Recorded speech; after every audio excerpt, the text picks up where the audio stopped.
hour here on the East Coast. Another couple of seconds to our official start time because we here at Inferno Gaming are all about schedules. And by that I mean your humble host here has been thoroughly broken by the military into being obsessively early. Alright, and now it is 8 o'clock on the East Coast. Hi folks, I'm Dante. Welcome to Inferno Gaming. Tonight we are playing Shadowrun Returns. Partially because, hey, it's a great game, but mostly in tribute to his Royal Majesty of the Healing Murder Paws, Doc Wolverine.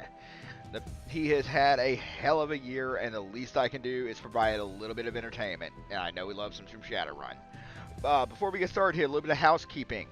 If you look below the video here, both on Twitch and YouTube, you will see links to our Patreon, to the Inferno Gaming Discord server, and to our PayPal. Got a tip jar there. Just tip a DM. It's always appreciated. I normally say I don't do this to make money. I do it because it's fun, but I got a rather large tax bill yesterday and honestly would really appreciate the help if you're willing to help. Anyway, upcoming stuff. We've got tomorrow night, same bat time, same bat channel. Nines will be back, and we will be continuing on with Werewolf the Apocalypse Earthblood. Hopefully that stream ends better than it did last week. Friday night, we'll be back to Ferelden and Dragon Age Origins. Saturday, we're on a break, because I gotta take a day off at some point. And Sunday, we will be returning to Eorzea with Final Fantasy XIV and our 8-foot Catboy as we continue the March to 25 in being able to start up the Infernal Legion Free Company. So, all of that said, folks, be sure to be talking up in the chat. I'm here to interact with you. I'm here to talk with you. I'm here to have fun with you. And it's an RPG with a character creation system, so I'd really like some input into who I'm making here. Anyway, let's get it on. Let's see, main scenario, the Dead Man's Switch. In the urban sprawl of the Seattle Metroplex, the search for a mysterious killer sets you on a trail that leads from the darkest slums of the city's most powerful megacorps. You will need to tread carefully, enlist the aid of other runners, and master powerful forces of technology and magic in order to emerge from the shadows of Seattle unscathed. Okay. Alright, I'm not gonna lie, I'm a pussy. We're gonna run this on easy just because it's my first time through this game, and I don't know the mechanics all that well. And don't hate myself enough for this kind of public humiliation. Alrighty, character creation. Alright, chat, this is where I'd really appreciate y'all speaking up. Alright, let's see, we got humans. Humans were the only race on Earth until the Awakening in 2012. Now they find themselves the definition of average or even normal. They're still the most populous race in the world and thus control many of the most powerful, moneyed, and important positions in society. All humans get +3 karma to start the game. Max stats, not body of 9, quickness 9, strength 9, everything's 9 for their max. Elf. Many people, especially other metahuman races, see elves as the most fortunate metahumans. They are more attractive and socially acceptable than other metahumans. Elves are taller than humans and have a more slender build. Their hair is usually thicker, longer, and more luxurious than the average, and their ears come to a point. All elves get +1 charisma. Their max stats, body of 9, quickness 11, strength 9, charisma 12, intelligence 9, willpower 9. Dwarf. Dwarves represent... Dwarves are the shortest of the metahuman races. To compensate, their torsos and shoulders are wider than their size would indicate. Thus, their strength is equal to and sometimes greater than the larger races. A side effect of their metahuman nature is increased resistance to pathogens and magic that attacks from within. All dwarves get a +1 to willpower. Maximum stats, 11 body 11, quickness 9, strength 12, charisma 9, intelligence 9, and willpower 11. And orc. Orcs are the fastest breeding race and are now second only to humans in world population. Their size lends an intimidating silhouette and a body that can take more physical damage than average. Orcs have pointed ears and intimidating teeth or tusks. All orcs get +1 to body. Maximum stats: body 14, quickness 9, strength 12, charisma 8, intelligence 8, and willpower of 9. And trolls. Trolls are the largest metahuman race. Heavy prejudice against them has led people to assume trolls have lowered intelligence, but in reality, there's no proof of this. Trolls have pointed ears, intimidating teeth, or tusks, and many have horn-like growths that other metahumans do not manifest. All trolls get +1 to body and +1 to strength. Max stats: body 17, quickness 8, strength 15, charisma 6, intelligence 6, and willpower 9. Okay. Heavy prejudice has led people to assume trolls have lowered intelligence, but in reality there is no proof of this. Yet they also have the lowest maximum intelligence. I have questions. Many of them are uncomfortable. Alright. In lieu of any input from the chat, we'll go with a dwarf. Now our archetype, or class if you're a D&D guy. Street Samurai. The Street Samurai is a freelance operative who follows a code of street honor. They're learned the ways of the traditional samurai warrior, and in practices of modern combat. Samurai sell their skills for profit, work to take out dishonorable scum that seem to breed in the urban sprawl.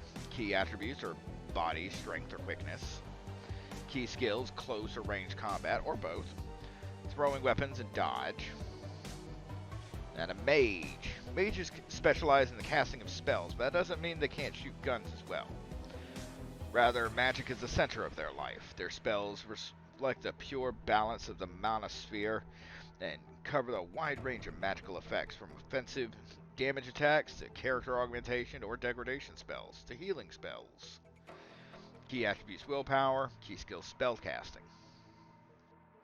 Deckers use a cyber deck to jack into the Matrix, the worldwide information grid and computer network. By projecting their minds into the electronic world, Deckers can find secrets others keep hidden away. They use programs and expert systems to fight off the protections that megacorporations place in their way. Key attributes: intelligence. Key skills: decking.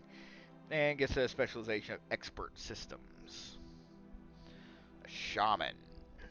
Believe that their magic come from great totem spirit that guides their life path: bear, cat, coyote, eagle, or raccoon. Shamans' relationships to their totems allow them to summon spirits and command them to do their bidding. Shaman have the skill to conjure spells that mages cannot. Key attributes: charisma. Key skills: spirit summoning, increasing skill grants a shaman a totem benefit, and conjuring. Rigger. Riggers use cybertech to jack their mind into and control small robot-like vehicles called drones. Riggers use their rigging abilities to provide surveillance, support, and extra firepower when required. Key attributes: intelligence. Key skill is drone control, and key specialization in drone combat. And physical adept. Adepts are magically active characters who focus their magic internally to develop their utmost potential, physically, mentally, and spiritually. As adepts unlock new abilities, they become honed physical machines, using their magic to enhance their close combat abilities. Key attributes are body, strength, and willpower. Key skill is G-casting. Or none. If you feel comfortable with the way characters are built in Shadowrun, you may create your own character by mixing skills and attributes as you wish. I'm not going to lie, I'm not super familiar with Shadowrun's a tabletop system, so we are going to go with an archetype, and I think Decker sounds interesting, almost like a hacker. Okay, let's see. Let's pick ourselves a hairstyle.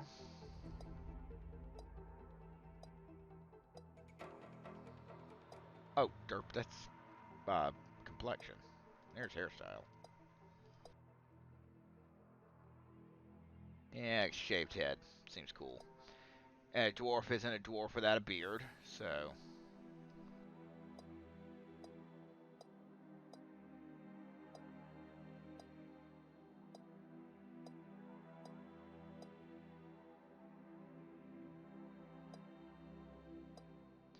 Okay, let's see, where'd that amazing handlebar go?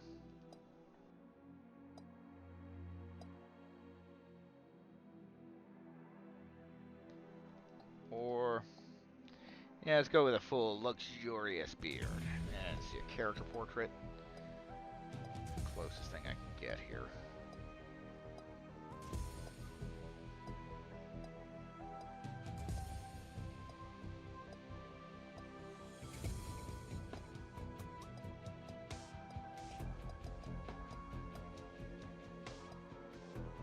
Yeah, that'll do. Let's continue on to our stats. Spend your karma. Karma represents the experience characters earn while running the shadows and achieving goals. Karma is used to improve attributes and skills. An attribute or skill rating can be increased by spending karma equal to the next increment of that rating. Thus, improving your body from 4 to 5 requires you to spend 5 karma points.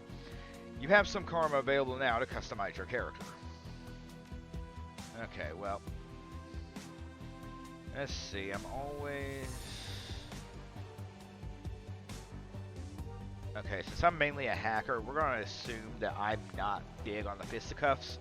So make sure we've got some points in ranged combat, particularly pistols. And we'll take a shotgun too, just in case.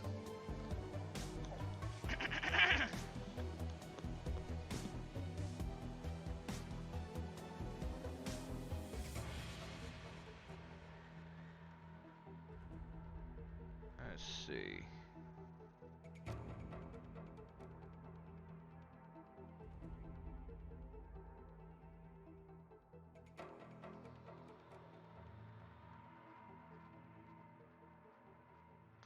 And we'll take an extra dot in decking.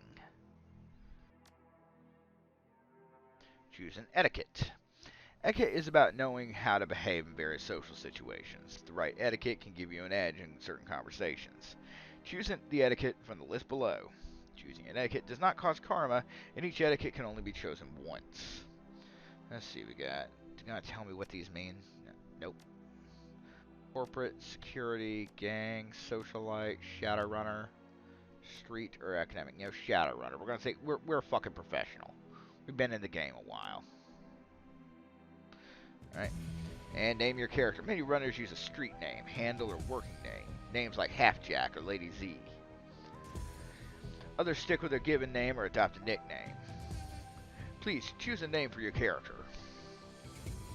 You know, I feel like, you know, using my own regular persona name would be kind of cliche at this point.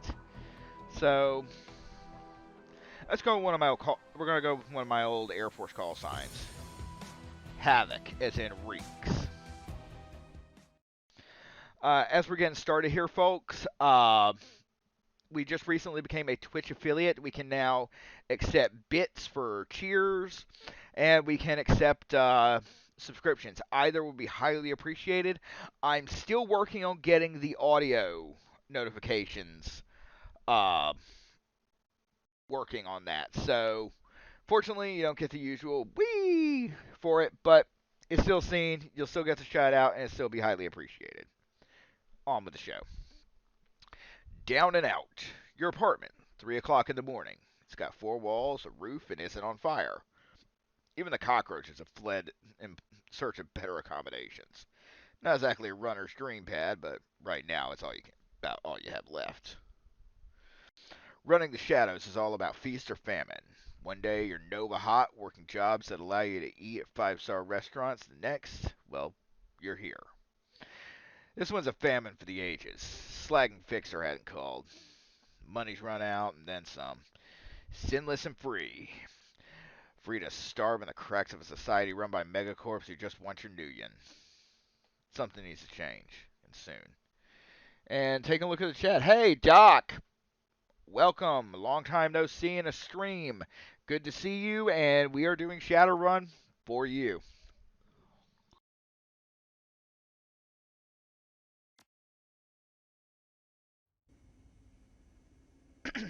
Your apartment. 2054. It's 3 a.m. and you've got nowhere to go but down. Hey, Dingo. Alright, let's start poking around what looks like a You know, for a shitty apartment, this place is pretty spacious, it looks. A slip of paper with your bank balance. Enough to cover you through the end of the week. Yay. Let's see. Notebook, calendar, contacts, that kind of thing. Alright. Not contacts. This list is sad, dried up. Carter, Detroit, Fixer, no response to messages. Dowd, Runner, dead. Felton, Felton Nash, Fixer, missing since February. New Larry, Runner, dead. Sam Watts, Runner, no idea, probably in a gutter somewhere. Sangoma, Runner, dead. Halfjack, Dealer, retired or dead. The list goes on. All are either dead ends or just plain dead. Okay, what about our personal calendar? It's empty, with nothing to do. Okay, so our notebook's not giving us any prospects at all. Your computer, state of the art in 2050, broken since 2051. Yo, I'm a decker. I'm supposed to be a fucking hacker. Now I got a shitty computer. What the hell? Alright, answer the vid phone. The screen leaps to life, making you squint against its brightness. The face on the screen is laughing. Sam Watts. Hey, buddy. Hope I didn't catch you at a bad time. He giggles. He's drunk again. Or worse. Okay. Shouldn't have given you my comm code, Gonk. You're zoned. Where you been, Sam? I ain't heard from you in months. I mean, the dude's obviously drunk, so let's go with that. You're zoned. Another giggle. Don't bother with your side of the conversation. I'm not really here. Just one reason for this vid. Someone finally geeked me. I'm dead. Probably had it coming. When you're an unsavory character like myself, you tend to associate with other unsavory characters who often partake in unsavory business. Like you, for example. So am I dead? Who knows? Probably my fault. Wonder where you are now. I bet you hit some big payday and you're living high on the hog somewhere. Some of us are born winners and some of us are me. Oh, aren't we the self-pitying type? Hey, you remember that Renrocow run when things went to hell and we lost Dowd? Or that makeshift saloon on the docks afterwards? I really had your back that night, didn't I? Dowd. That's a name you haven't heard in a long time. Oh. Oh, flashback. 3 years ago, a makeshift bar on the Seattle docks. The night Dowd went down. Okay. Sagnoma is an urban shaman who proved her worth during a run against Fuchi last fall. She's the quiet type, an experienced runner. Round the open here, Havoc. Ready to bolt. Our fixer roses for the run and for Dowd. We wait. Late for another appointment, Sagnoma? Yeah, we fucking wait. Our guy's all business. Your call. New Larry.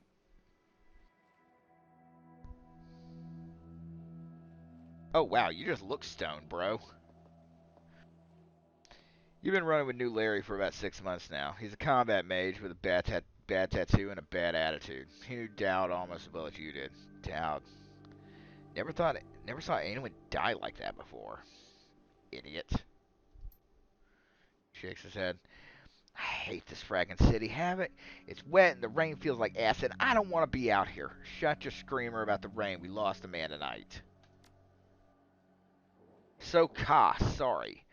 Just really ready to go home. Portland's way more my speed. I don't know, Havoc. Sam is a good guy and can hold his own in a fight, but he's been hitting the bottle pretty hard lately. Never on a run so far, but needs watching.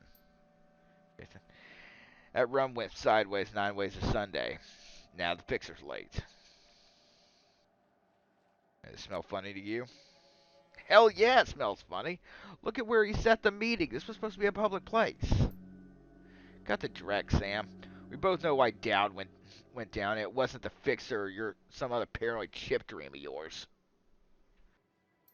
Doc, I put together a dwarf decker. Sam smiles a toothy smile. I've been waiting for this all night. New Larry has something he wants to say, don't you, Larry? Go ahead, spill it. You were sloppy. Sloppy? You think I was sloppy? You've been twitchy all day, son. Look at your hands. They're shaking. You been drinking, Sam? On a run? No, not a drop. Not today, not ever. Something dawns on him. He leans into new Larry, amused and dangerous. We were set up. And he knows it. Don't you, Larry? What was that call you made before we hit Renico? How come you couldn't geek that guy before he unloaded on Dowd? I've seen you fling a lightning bolt, son. He should have been burnt toast before his gun cleared the holster. New Larry checks his watch, licks his lips, looks over his shoulder at the darkness. He's looking for someone that's not the fixer. Okay, I can see where this is going. You chummers, damn it, I'm out. How much they pay you to sell us out, Larry? Stops and a smile slowly appears on his face. Honestly, didn't take much, just enough to get me back to Portland and set me up with a cush corp job. I'm out of this racket. We got incoming. New Larry relaxes and throws you a direct-eating grin. Looks like my new Ranical friends are here. They're gonna take that hard drive off your corpse, buddy. We should choose our friends more carefully, Havoc. Buy you a drink after this? You'll owe me several. Alright, let's leave the mage. Kill the others. Okay, you know what? You get to die first, asshole. You sold us out. You die first. You're now in turn-based combat mode. Each character on your team has an action pool. Spend these actions on movement, attacks, or using spells and items. Once your turn is complete, the enemy team will move and attack. Additional tutorial information available from the reference guide, which can be accessed in the upper right corner of your PDA menu. Oh, got the basics of combat, and I am not getting close to the asshole. I'm shooting him in the fucking face.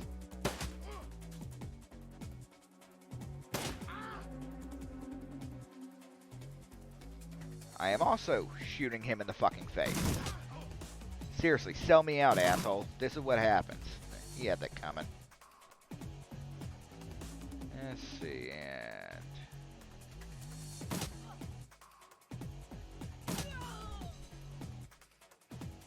Gonna do some murder, gonna do some murders.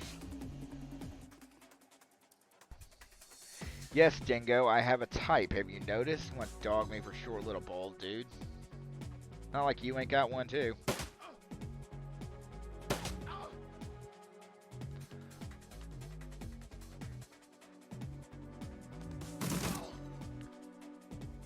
Put another one down.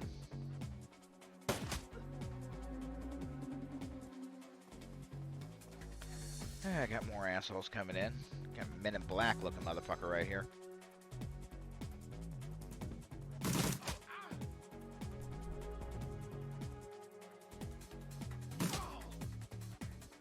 Homeboy over here ain't moving out from behind cover, so I'm not gonna bother with him right now. It looks like he's the only one close on target, so we'll see if we can hit him from here. Why, yes we can.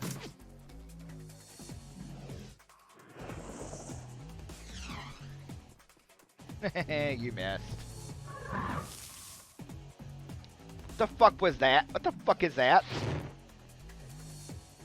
This asshole just summoned a demon?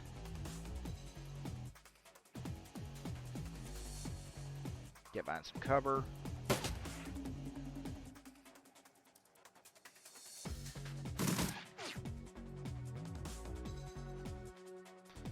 Okay, he's out of ammo. Oh, we got a shotgun. That'll do.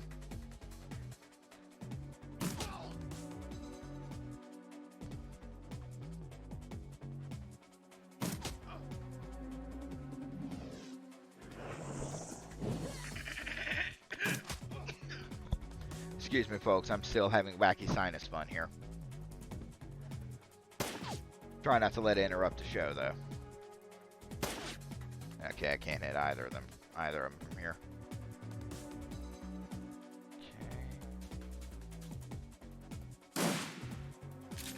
Okay. Damn. Now, let's see if we can't get you in a better position.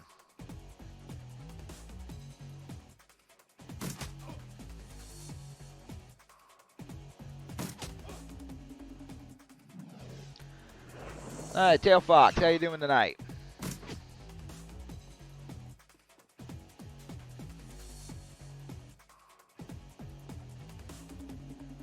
Let's see. Get over here so we're somewhat behind cover. See if we can finish this guy off. Damn it.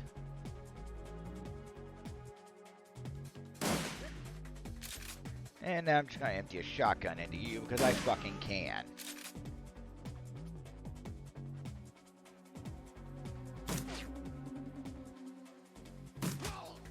There we go. Senkoma lowers a gun. Alright, Sam. You okay, Sam? Sam's breathing's heavy. He looks shaken. That's a hell of a thing. Part of the life, Sam. You know that. You were born for this gig, Havoc. Me, not so much. Think I'm gonna hang it up. Find a nice brothel somewhere. Stay drunk till I croak. What about you?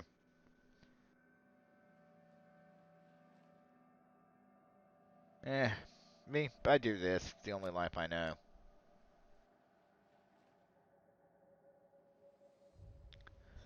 Right. Dingo, if you're having buffering issues, try another browser. I know you had that issue the other night. Well, you're a dumbass, and I'll drink to you when you're dead. Who am I kidding? I'm not gonna outlast you. Guess you can drink to me. That's some fatalist shit there. Alright. Just a reminder, folks, we are a Twitch affiliate, so if you've got Amazon Prime, we'll be more than happy to accept your free subscription you get with that. And, toss me some bits. Toss some coin to the ferryman. You stare at Sam's face on your comm link. Shake off the memory. Focus. I had your back that night, didn't I? Now I'm asking myself, who would care if I die? Who would give a rat's ass? Better or worse, your name's at the top of that list. Maybe the only name on that list. So I set up a dead man switch to send you this call. I got 100,000 new insurance policy, payable when you find who creased me. Alive with a conviction or in a body bag with justification. Either works. Contact my law firm, Rogers, Menger, McCain, when the job's done. Don't know what to do. Jet. Oh my God! Did he have his lawyer help him record this? The camera swivels around to a well-dressed man sitting next to Sam. Pursuant to Mr. Watt's wishes, Rogers, Mengert, and McCain has installed a secure dedicated phone line so you may contact us directly when the task is complete. We'll then begin a verification process. Note that you must also be on a secure landline to access this number. We will not accept transmissions from comlinks or other devices. Camera swivels back to Sam. Straightens up, talks seriously. First time. Look, Havoc. I've had a direct life, and I probably left a direct corpse. I've hurt people. Hurt myself. I don't know. Maybe I just want the last word. Maybe I just want someone to give a crap that I sucked air for a while. What do you say?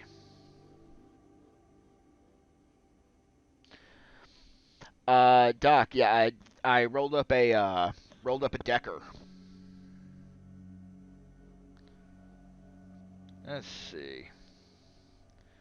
Oh, let's say my schedule's pretty clear right now. Hope you said yes.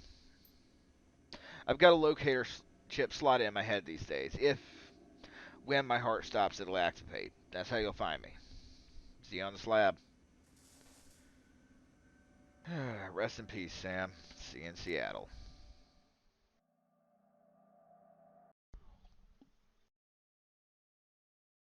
The Dead Man Switch. Your plane hits the SeaTac tarmac with a jolt. Welcome to Seattle. The chilly northwest rain obscures your vision as you step onto the tarmac. Before long, you're sitting in the cramped back seat of a cab, following the signal from Sam's locator chip into the heart of the Redmond Barrens.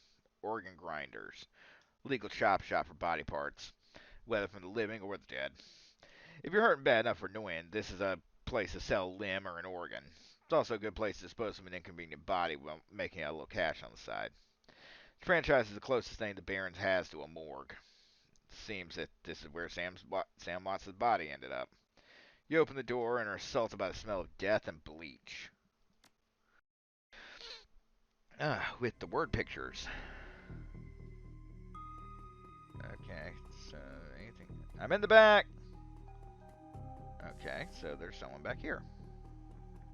The smell of death and decomposition wash over you, only slightly masked by the minty fake fresh of industrial grade antiseptic. Folks, these scents are why I avoid hospitals at all costs. Yay. Hovering over the recently departed is a small dwarf whistling a tune. His broad grin says, "I love my job," with little more than you'd want or expect from someone in the chop shop trade. As you approach, he looks up with a lopsided grin, something kindly in his eyes that might just be a stray reflection of chrome and surgical tools. "Sorry, didn't expect any visitors this hour. And some asshole at corporate took my receptionist. What can I do for you?" "Are you the coroner?"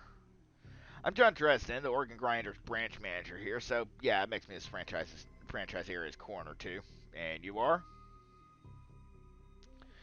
"Okay, we'll be somewhat official, at least for now. Havoc. I represent a man named Sam Watts. I'm here to look into his murder." "Interesting. Dead man makes for a strange client. What makes you think he's here?"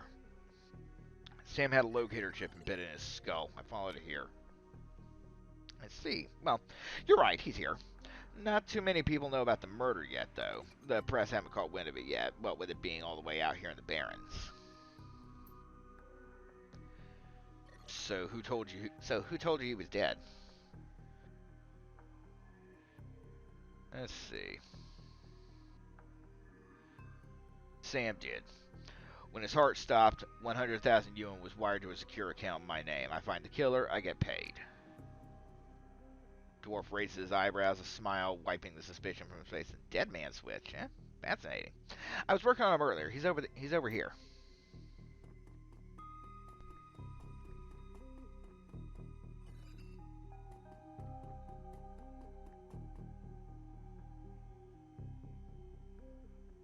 "He's my second Emerald City Ripper victim. Third one was downtown." "Ripper, huh? I guess the classics never go out of style." "Not my title. That's what the Seattle press insists on calling the killer. All I know is that, like the original Jack, our Ripper knows how to handle a scalpel.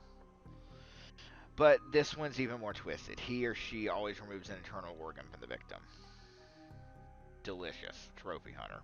What was it?" "Watts' liver was cleanly cut out." "Whiz. What else?" "First victim's heart was missing, and the third had the spleen removed." "Dresden, get out of here!"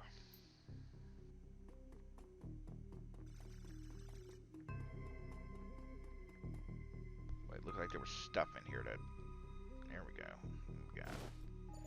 Yeah, I'll take that med kit. Take a chance to take a quick look at the body while they're busy. Sam's body is half covered by a sterile surgical sheet, his face ashen white, for the first time without a smirk on it. Below the chest, there's a small, pencil-thin incision covered in dried blood. Beyond that, the corpse is immaculate. It would seem the killer knew exactly what he wanted from him and took it. Next to Sam are several plastic envelopes containing the evidence found on the body. You can examine the evidence in the bag without spoiling it. Take a look at the business card. Moving things around, you can make out that it's a card from a place called the Seamstress Union. There's something handwritten on the back, but blood's made it illegible. Cheap, unsecured cred stick. No way of knowing what was on it without slotting it. Yeah, we'll pocket that. Slot the cred stick in your PDA. 300 nuance added to your account. Now look at the purple shirt. Ew. Sam's shirt. Several of the buttons are missing, and blood's thoroughly soaked. The bag sloshes a bit in your hand. A handwritten note. You only see part of the note given the torn off bits and bloodstains. "Stam, I feel terrible that we have been long to say I'm sorry. See you there. Love, Jessica." Okay, now what's up going on in here? Towering over the dominion of coroner is a homicide detective right out of central casting. If you ignore the tusks, pointed ears, and Neanderthal brow, you can smell its cheap aftershave from a mile away. This is the new Ripper Vic. Watts. Name's familiar. Didn't his mother kill herself a while back? Coroner Prince. So you insisted at the time. Come on, she offed herself. I had a very good authority. Now let's go, Dresden. Give me something to work with here. The Ripper case is my ticket to the lieutenant's badge. I've already posted everything I know. The killer stuns his target with a combination of drugs and magic, then removes a single internal organ while they're still alive. The perpetrator is most likely right-handed with a slim hand that knows its way around a scalpel. Had decent understanding of human and metahuman anatomy, too. So I'm looking for a whacked-out surgeon? Not necessarily. I don't know any surgeons who still use scalpels anymore. These days it's all done with computer-controlled lasers. Could be anyone from a military field surgeon to an antique medicine aficionado. No damn help, dwarf. The Lone Star Detective finally notices you. You note his superhuman powers of observation. Who the hell are you? You know what? We'll try to be diplomatic, at least for the time being. Are you the detective on this case? I was hired by Sam Watts to assist you in finding his killer. The dreck you were. You get anywhere near my investigation, it'll be you on the slab, dwarf. Back at the corner. Dresden, get me more. I'm putting someone in a cell or a box this week and claiming my promotion. Oh, he's a charming asshole, ain't he? You always make friends that easy? Yeah, great dinner parties, too. Be straight with me. You really gonna work for a dead man? Sam was there when I needed him. I'm gonna return the favor. Fascinating again. Detective McCluskey isn't interested in anything but Detective McCluskey. He'd convict his own mother if it meant another 10 to 1 as a weekend's paycheck. Plus, he's on the take. You have honor after a fashion. I try to honor the dead in my work, so we have that in common. What can I do to help you? On sake, who's paying to hold his leash? I don't know, but some major pull has been looking out for McCluskey's career and wallet. Was that McCluskey said about Sam's mother? The official report is that she committed suicide about a year ago. Sounds like you disagreed with findings. My name's on the report, but my actual findings left some doubts. I can't say it wasn't suicide, but there were unusual bruises on the upper arms, and she didn't use her dominant hand to pull the trigger. I was told to drop it, so I dropped it. You know, what are organs worth these days? A whole healthy body can be worth bunch in wind, but individual organs, not worth much anymore with synth and cyber stuff on the market these days. Organ Grinders only deals in the recently deceased. There's plenty of other chops aren't as picky though, and they don't care where the bodies come from either. Who still uses scalpels? Doctors still learn to use them in the first year of med school, as do coroners. But neither profession uses them much anymore. It's possible some of the slimier chop shops still use scalpels, I suppose, but I wouldn't know where to look. Yeah, I believe that. You heard of the Seamstress Union? They're my club in the Barrens, track lowlifes. You'll probably like it. Fuck you too. Me, I'm not really the going out type. Always too much to be done around here. Plus the dead are just easier to get along with. One more thing. Where was Sam killed? You know, I might be able to do you one better.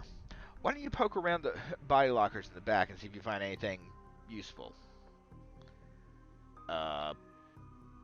Okay then. I'll go do that.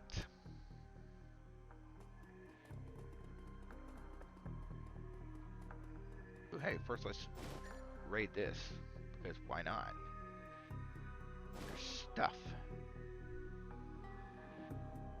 Pick up a med kit and a trauma kit, always helpful.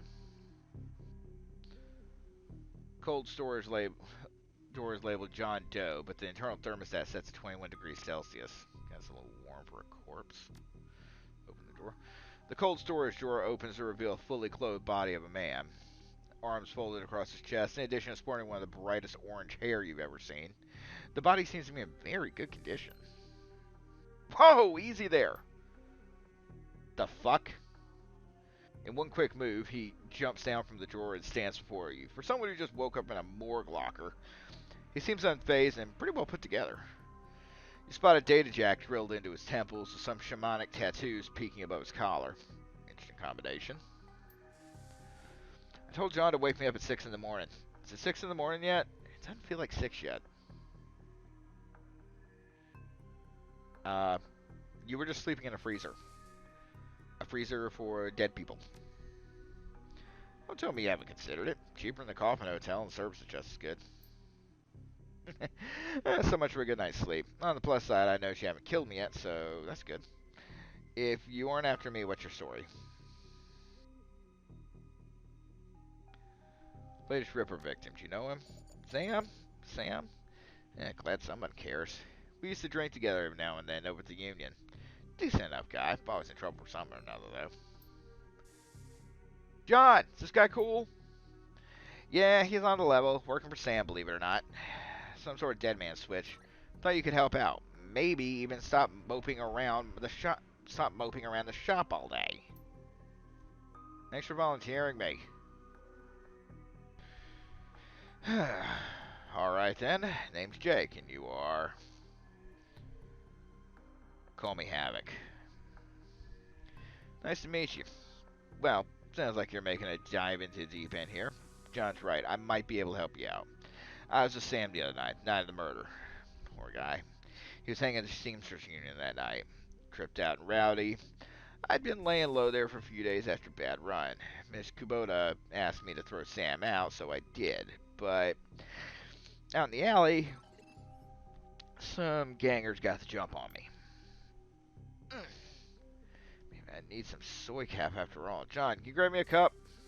Get your own damn cup. My hands are dirty anyway. And what's wrong with this intestine? You hear the loud squelching sound as Dresden continues his work. Thanks, John. You're a real pal. Anyway, there's a big fat corp bounty on my head. Like I said, my last job didn't exactly go according to plan. Out in the alley, a few Halloweeners got the jump on us. Damn gangers thought they could turn a quick profit off of my head. Sam stumbled off during the fight, though, and that's the last I saw him, until he turned up here, dead on arrival. Reminds me of my last stay in this place. You've done this before. Long story. I end up in the morgue more often than the average guy. Yeah, Jake's a regular. Should have started a rewards card, Jake. A few more visits and you get a free night stay.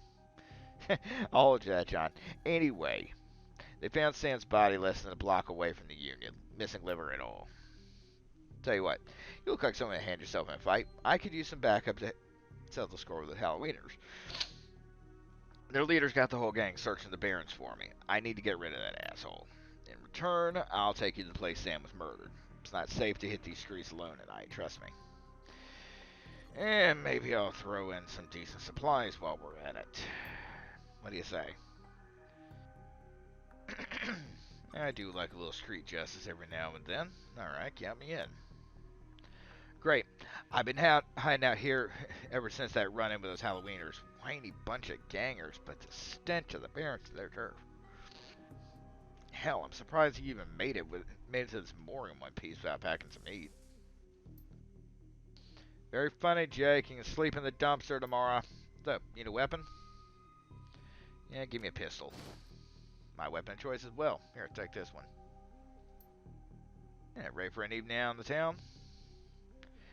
Yeah, Justin, tell me some more about these gangers. Oh, they're one of the nastier gangs in town. They're symbols of flaming jack-o'-lantern, but you wouldn't like their version of trick-or-treating very much. Around here, they're led by a troll named John Paul. He's got all the Halloweeners and the Barrens looking for me. We take him out, maybe I can breathe a little easier. Alright, if you're buying. I've already provided the party favors. Leave whenever you're ready. Okay. I saw I had 2 karma to spend, so make sure I actually... Okay, good. It actually went ahead and automatically equipped me with the pistol. And let's see what we can spend some XP on.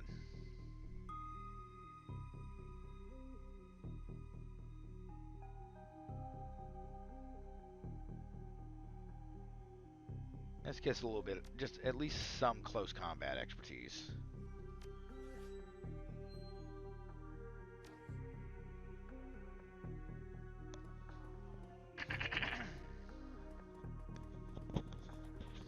Yeah, and sorry for the throat clearing, folks. My first Florida spring is not being kind to the sinuses. Yeah, Doc, I took range combat specialty. Looked primarily a pistol and Decker for my archetype. I didn't build a character from the ground up because I'm not super familiar with the modern Shadowrun mechanics. The last time I played the franchise was on the Genesis. The Redmond Barrens. Run in the Seattle sprawl, and sooner or later you'll find yourself in the Redmond Barrens. Doesn't matter your business, the Barrens doesn't like you. Take 1 part radioactive wasteland, 3 parts dog eat dog slum, add a dash of tourist trap, and you got a recipe for mean as hell. Leave the sanitized death and formaldehyde of organ grinders behind. Enter the anarchy and desperation of the streets. Jake stops a moment to breathe deeply, filling his lungs with motorcycle exhaust, radioactive dust, cordite, and who knows what else. He exhales with an expression of wry contentment. The stench and grime tell him he's home.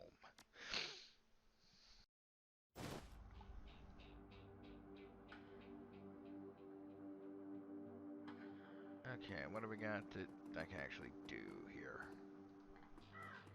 I can talk to... Oh, hey, here's the thing to interact with. Like, dig the graffiti there.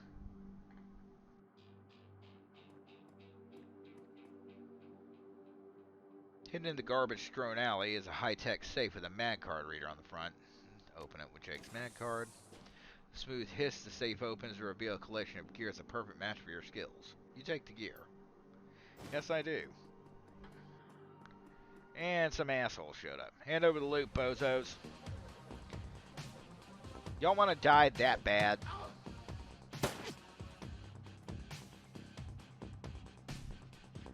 Get some distance. And then just start shooting. Lay down, asshole. This asshole got grenades? This asshole has grenades. And I got anything? Nope, he got a fist and a pistol, and that's it.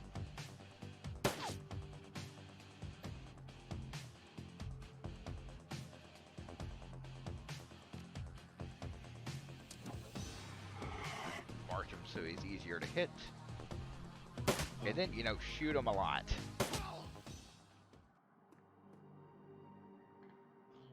Oh, welcome to the Barrens. Guess I'll need to find new spots. I have my gear. Good dead drops are so hard to keep. Well, at least they were too dumb to break my maglock. Now that you got some gear, let's go deal with the Halloweeners. Alright, well, I picked up some new gears. Let's see if any of it actually gets automatically equipped. Okay.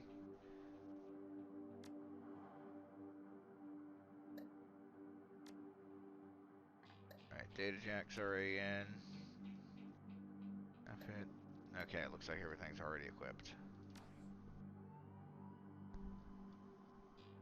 Let's see what this dude's up to.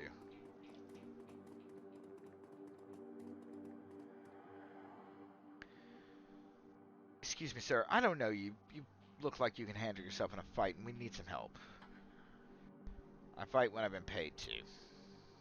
Oh, we can pay you. Some thugs are shaking down the market we've set up here. It's been getting worse lately.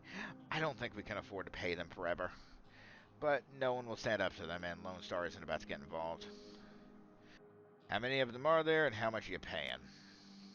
I think there's only 2 of them right now. I can't talk about price, but Mrs. James will surely reward you fairly. Well, my current client's pretty patient. Where are they? Oh, thank you.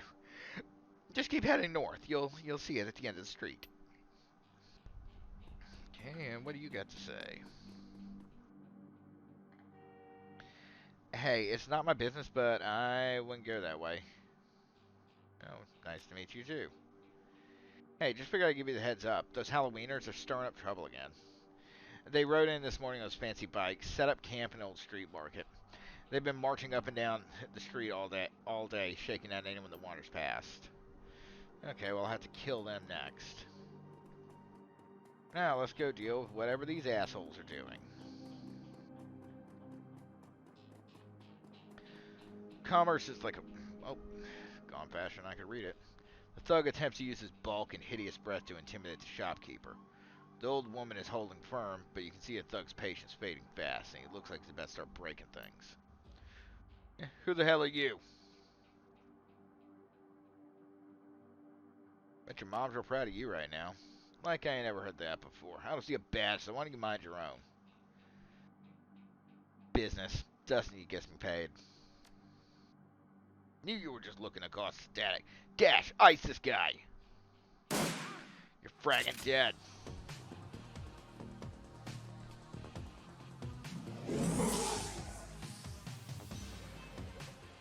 Okay, let's kill the mage first.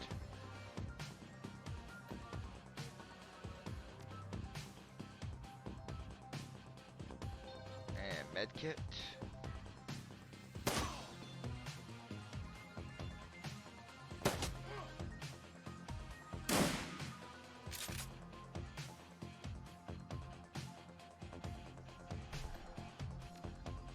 Yes.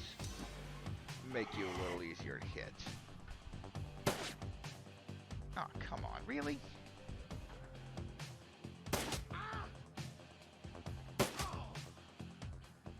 Alright, so he's dead.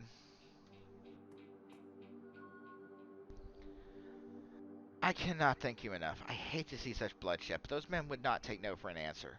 We simply want to make our way in the world. Please, it's the least we can do. And yeah, hell yes, I'm gonna take the money. Ain't run no charity here.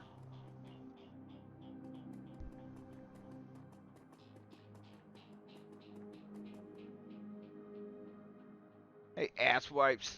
Take another step forward and we're gonna plant you right here. This is Halloween property now. Oh, we gonna be that kind of punk ass. This is one of the two that got away. I missed my shot. These idiots would have given up and moved on by now. Wait a minute. You're rolling with Jake? Bad idea, chummer. The Halloweeners are collecting that bounty. Killing you? Well, that's a nice bonus. All y'all motherfuckers want to die.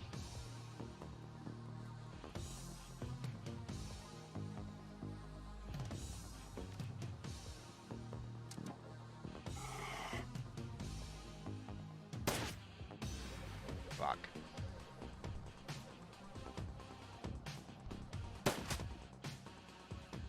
I gotta say, Jake's stats don't suck. Okay, asshole with a shotgun. You get to die first. Shitting me. There we go.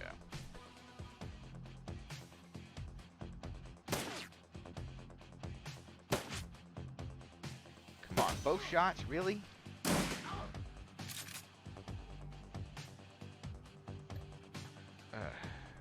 see.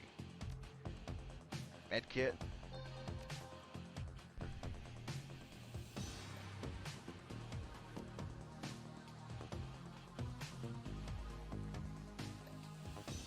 See, how do I throw a grenade? Okay, I guess I can't throw a grenade yet. Alright.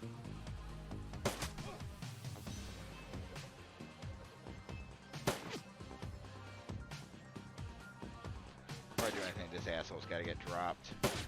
Because shotgun.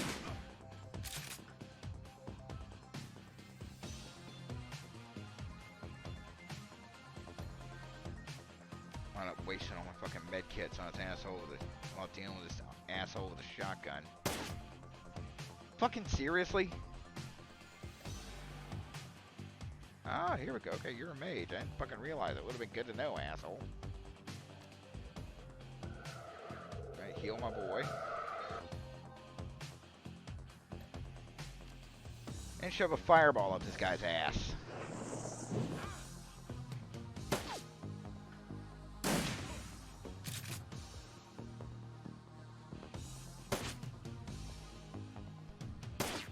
Okay, I have got to find a way to up my accuracy. That shit's just embarrassing.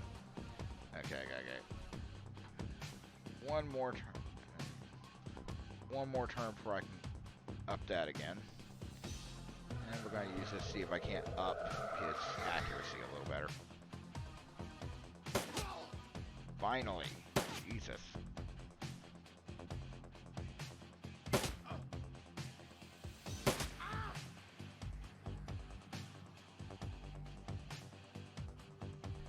Let's see, can I get him with a fireball from here? Oh, line of sight blocked.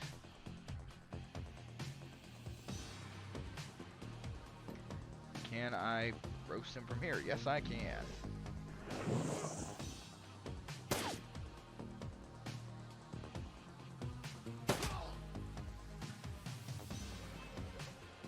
Oh, good. It's a troll with a big fucking machete.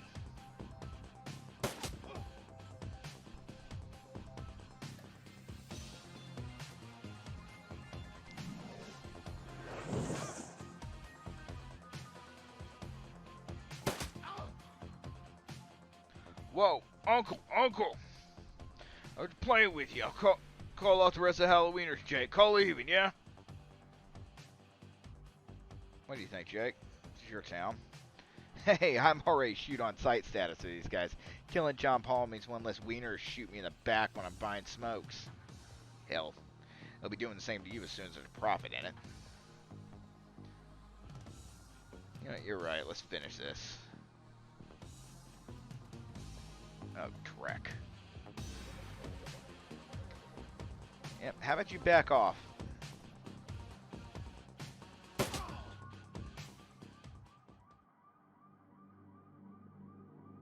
Anyone else? Anyone want to comment on that? No? Okay.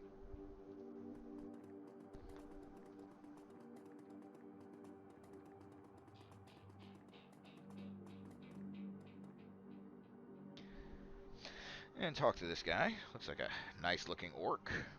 The smell of fried food, powdered sugar, and slightly burned soy calf is almost enough to overpower the dusty sewage of Redmond streets. The troll working the stands covered in food stains older than he is. Okay, hey Doc, you're more familiar with the setting than I am. I'm assuming soy calf is coffee, right?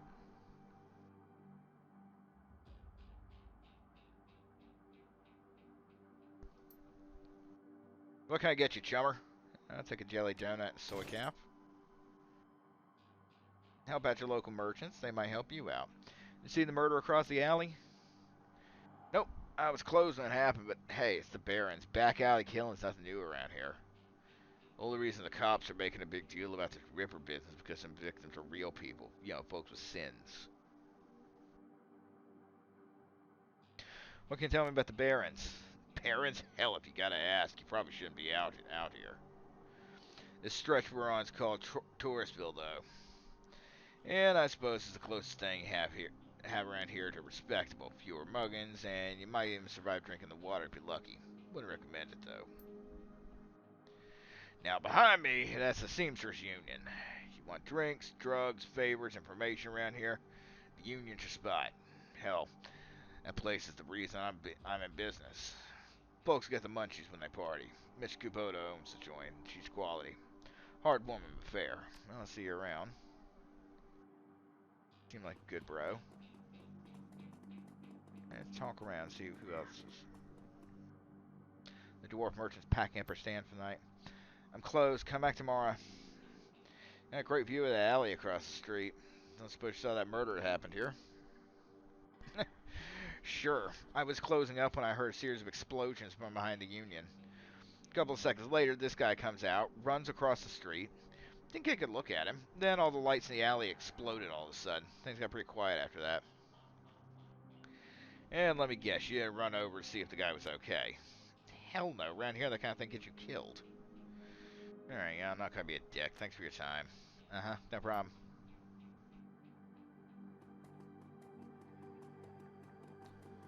Ooh, something to interact with.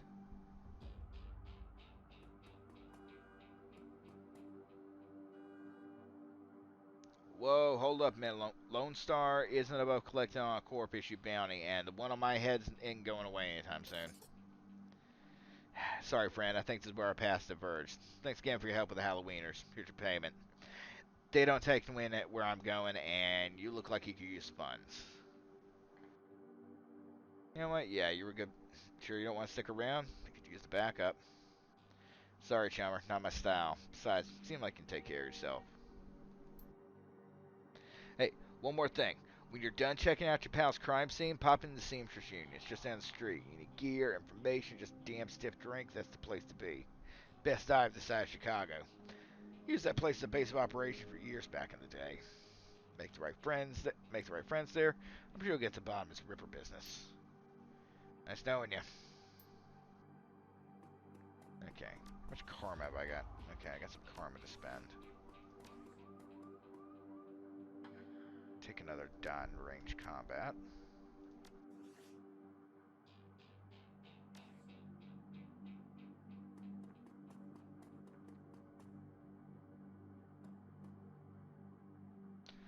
The bright yellow police tape cuts through the darkness, directing your eyes to the white chalk outline and dark red stain marking the slab of pavement where Sam Watts died.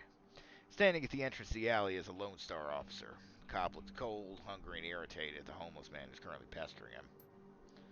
I keep telling you, I need to get my stuff from the alley. I'm gonna die in the cold tonight. And I've been trying to explain to you that this is an official Lone Star investigation, and I can't let anyone in here. Hey, I got rights! Look, you sinless garbage. I've got a job to do. Find a new blanket, or I'll find a reason to use my stun baton. Typical. I hate all you pigs. I've had this seems to be a ongoing theme in every game that we've played on this channel is all cops are bastards. Let's see. Now what? Eh, sorry. We're gonna stick with the stereotypes. Long night, huh? You look cold, so I picked up a donut and some soy calf for you.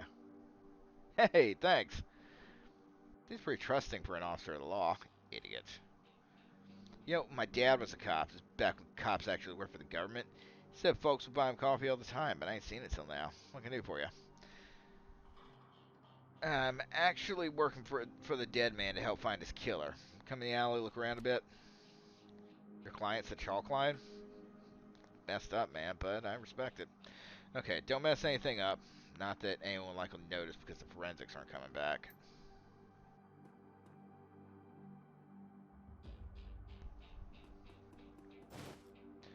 Amid the shards of glass and the broken lights, you find a small piece of glass which looks like the bottom of a test tube.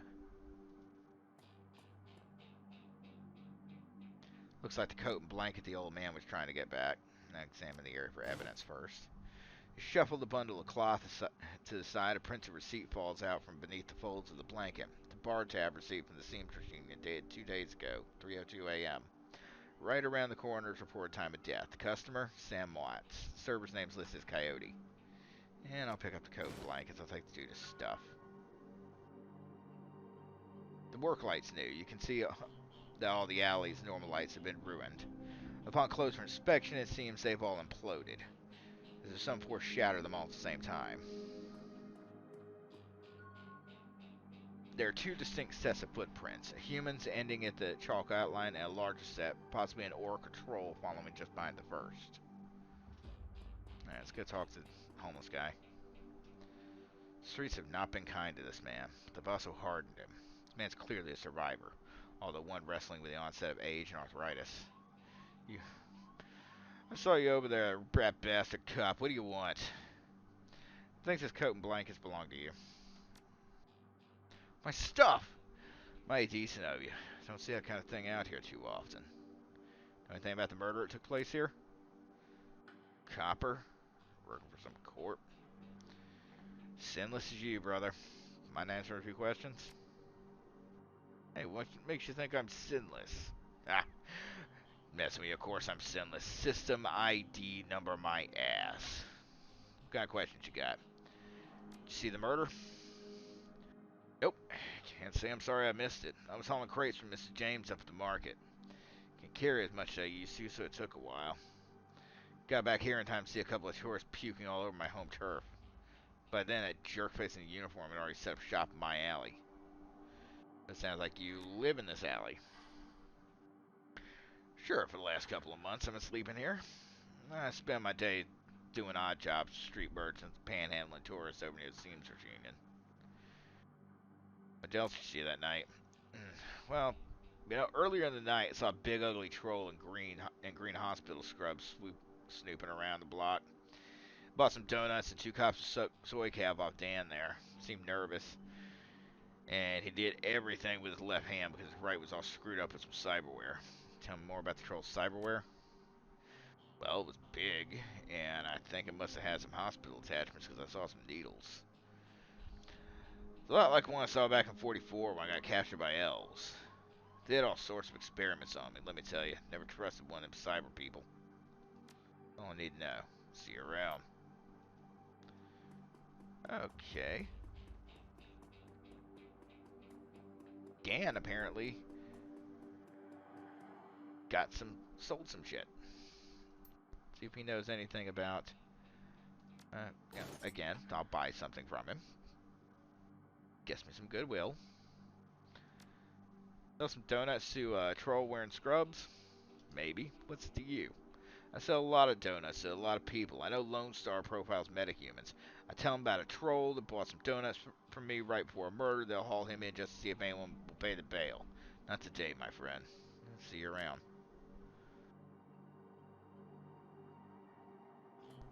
Alright, let's see if you got anything to say.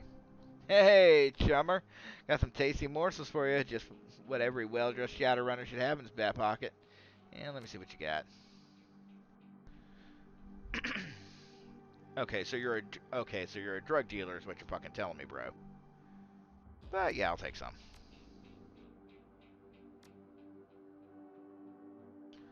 Always useful.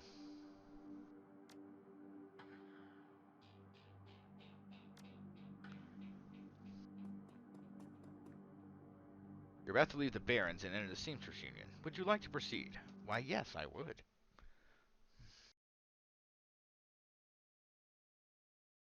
The Seamstresses Union. Relative to the rest of the Barrens, Touristville is a neon-clothed oasis. At its heart is the Seamstresses Union. Housed in an old brownstone building on the corner of Illegal and Opportunity, bums huddle together, gangers strut the streets, and the occasional salaryman comes slumming. The Union building has been retrofitted, rebuilt, and restored so many times, it's like an aging starlet wearing too much makeup in an attempt to stay young. Wild ivy growing out of the gutters adds to the effect. As you enter, the murmur of hushed conversation washes over you. The dive bar denizens raise their heads, take your measure, and go back to their business. It's the kind of place that everyone knows your name but keeps to themselves.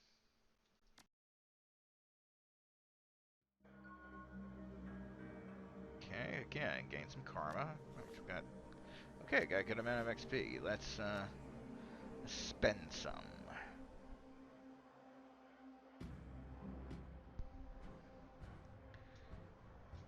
Alright, we're gonna drop some in body so we can up our HP. And we'll put a dot in dodge.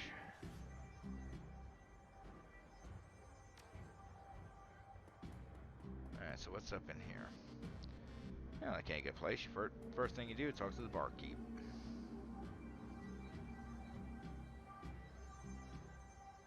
The bartender is a striking elf, sporting a perfectly toned body, perfectly pouty lips, and perfectly tapered ears. Her eyes harmonize, save me, and take me in equal measure, hinting just the right notes for maximum extraction and tips. She gets on her toes to look over the bar at you and smiles big.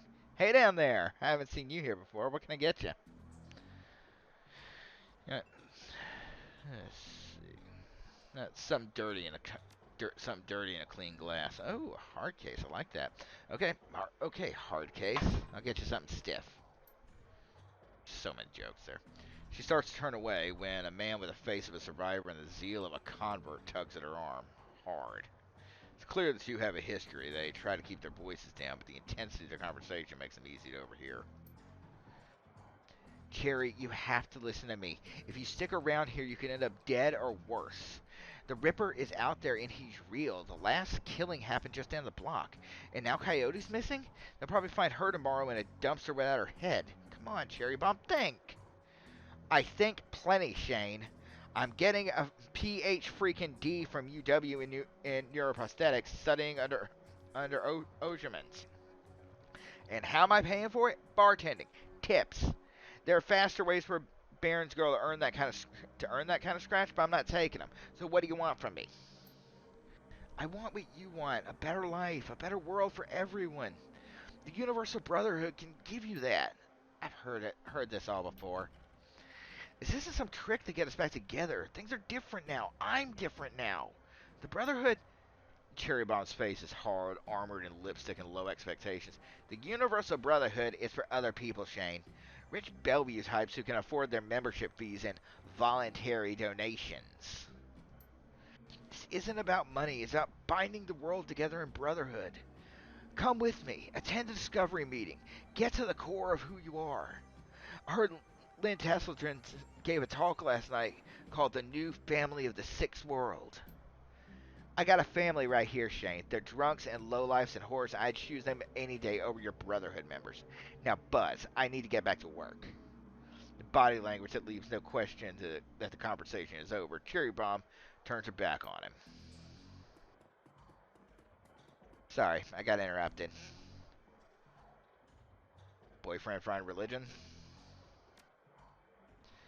Something like that. Yeah, look, it says you're not just here for entertainment. You a badge? Do I look like a cop? No, baby, you look like someone who knows the shadows. We're trained to spot the bronze the minute they walk in here. Something I can help you with? I got a few questions. Ask away. Tell me about this place. Some come here for the booze, some for the companionship. Others are looking for something they can't get anywhere else. If it's illegal or immoral, and it can be bought, sold, rented, or consumed, you can probably find it here. The union seems to attract people like you. Who was that you were talking to? Shane, old boyfriend. He used to work here. Then one day, saw a billboard for the Universal Brotherhood, and that was that. Went to a meeting, made new friends, moved in with them. I was happy for him until he started coming around trying to recruit me. I don't need that dreck. I mentioned Coyote. She here? No, I think she's away on business. Business, huh? She's a shaman? Name like Coyote. No, she shot a coyote once, thinking it was a shaman who double-crossed her. We've been calling her Coyote ever since. She's been missing for a couple of days now.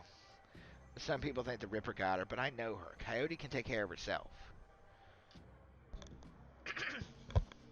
Ever hear the name Sam Watts? Sam was a regular customer and a regular pain in the ass for as long as he's been here. Talked a big game, but he was always broke. As soon as he got any money in his pocket, it went straight into his head. Chips, drugs, or booze.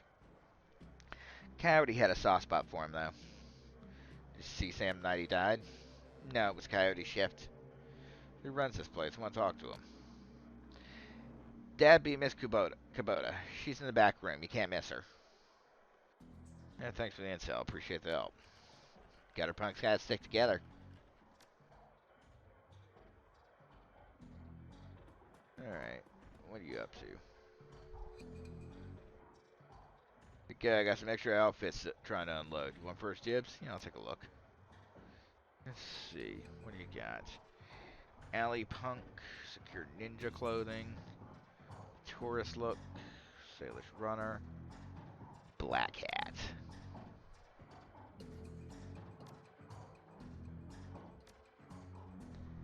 That's a look for a runner.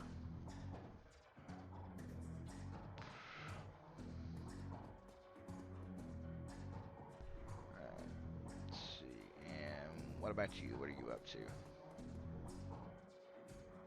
The Asian woman's expression reads open for business, but her demeanor reads dealer rather than companion.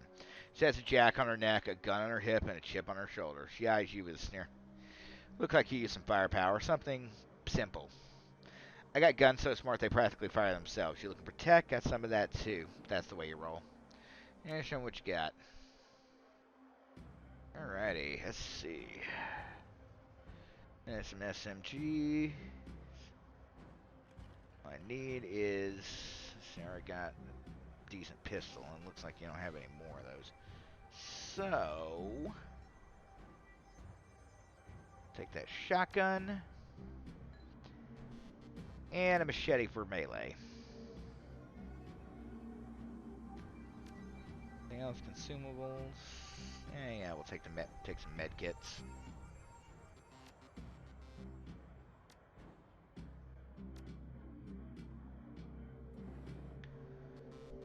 Alrighty.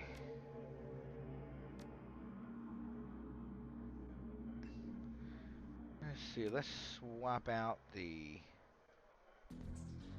grenades, as I'm not using them for anything. And let's swap out the nitro. Kamikaze, that's something might get some use out of. Let's add the med kit. Alright.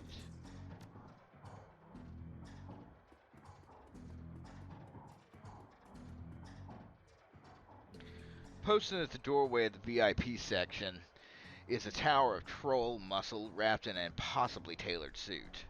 Whether a product of good genes or expensive aftermarket cosmetic work, the troll's gleaming horns perfectly frame his face, and the polished tusk and goatee accentuate a set of a lantern jaw. Welcome. Please behave yourself. Will do. Get trouble here often? Nothing a stern look can't usually solve. You got business here? I was a friend of Sam Watts. You know him? Sure, everyone here knew Sam. Shame to lose part of the family.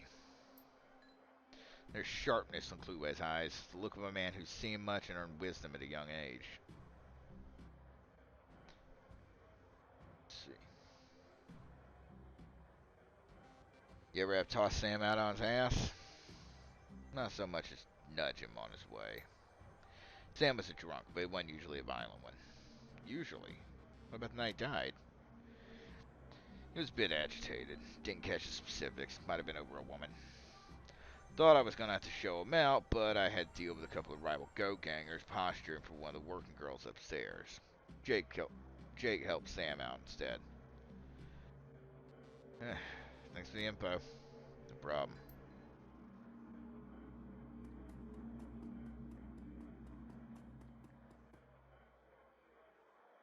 Called Noog.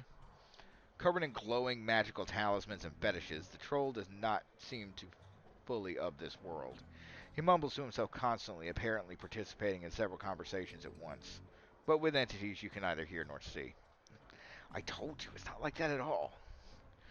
Bring me proof and you shall have it. I'm honored, Your Majesty. That was why I said to use mustard instead of ketchup. Forgive me, Gene, I was a fool. Looks you in the eye and has all the other conversations on hold.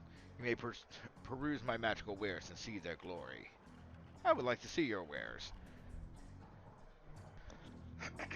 See, I don't have any points in spellcasting, so I can't use any of this right now.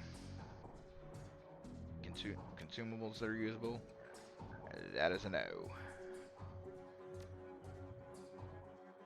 And what's this dude up?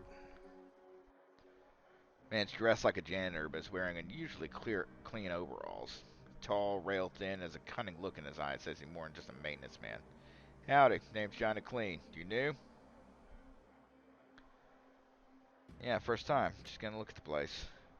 Enjoy yourself. Looks like your type of place. I'm just sweeping up a bit. Okay, is it me, or does every time someone says, looks like your kind of place, I feel like I've been insulted?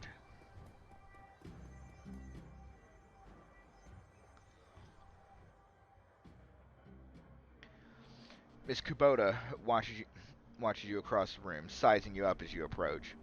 As you get closer, you see she's a mixed race, African and Japanese. Her demeanor says, this is my house, mess with it at your peril, but her eyes twinkle with a playful light when she speaks. Konbanwa, good evening! It is true what they say. Good things come in small packages. Are you enjoying the Seamstresses Union? There should be plenty for a man like you to enjoy. Or is this business? Business. I suspected as much as when you walked in, Ome. What business do you have with me? Looking for information. Of course you are. Knowledge is power, nah? So I've been told. So, Ka. And why should I help you? Jake sent me. Glad to hear that Jake Armitage is alive. Again. He lives an interesting life. Very well. If Jake sent you to me, I will help you. What do you want to know? How well do you know Sam? I knew him. We all did. Sam was a regular here. Whenever he could beg or borrow enough to win to become altered in some way. Drugs, chips, alcohol. Didn't matter to Sam, as long as he was bent. He was always looking for his next fix. Clung to this place like it was his lifeline, and we treated him like part of the family. Even if none of us truly liked him, except Coyote. See Sam on the night of his death? He was here, quite inebriated, as he often was. Coyote was working bar that night and informed me that Sam was getting rowdy and belligerent with the other customers. When I requested he leave, he refused. My bouncer, Mr. Cluway, was off dealing with another issue, so I requested Jake escort Sam out the back door to the alley. And that was the last I saw of either of them.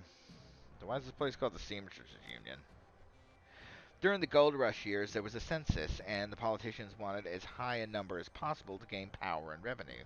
To bolster their numbers, they decided to include all the working girls, of which there were many, to the rolls. However, given the times, they could not list the girls' true occupation, so they entered them all as seamstresses. When a girl accumulated enough money to open her own place of business, she named it the Seamstresses Union, so potential workers would know that they would be treated fairly here. Thus, a rich tradition was born. So, you're a former seamstress? No. Perhaps when we know each other more, I will reveal more about myself. For now, enjoy the union. One more question. Can you more refine Coyote? Would that I could. I have not seen her in 2 days. She's a smart woman, quite dangerous, but I fear for her. She's smart, why fear for her? Because she's in a dangerous line of work, and there is always someone smarter, more prepared. Her room is upstairs. If you're looking for her, I invite you to examine it. You may be able to uncover her whereabouts. I would not normally betray her privacy in this way, but she's missed 2 shifts now and cannot be reached on her comm. It's unlike her. If something has happened, I will not have inaction on my conscience. Here's the key.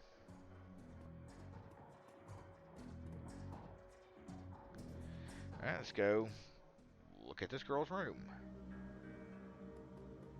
Alright, what can I do here?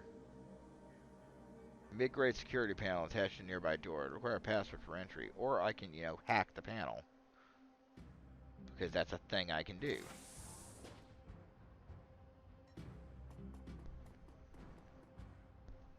I'm a hacker, bitch.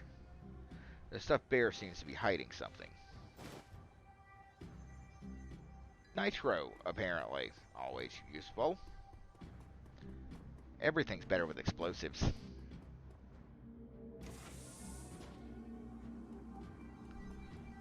Alright, what's in here? Anything? Nothing? Okay.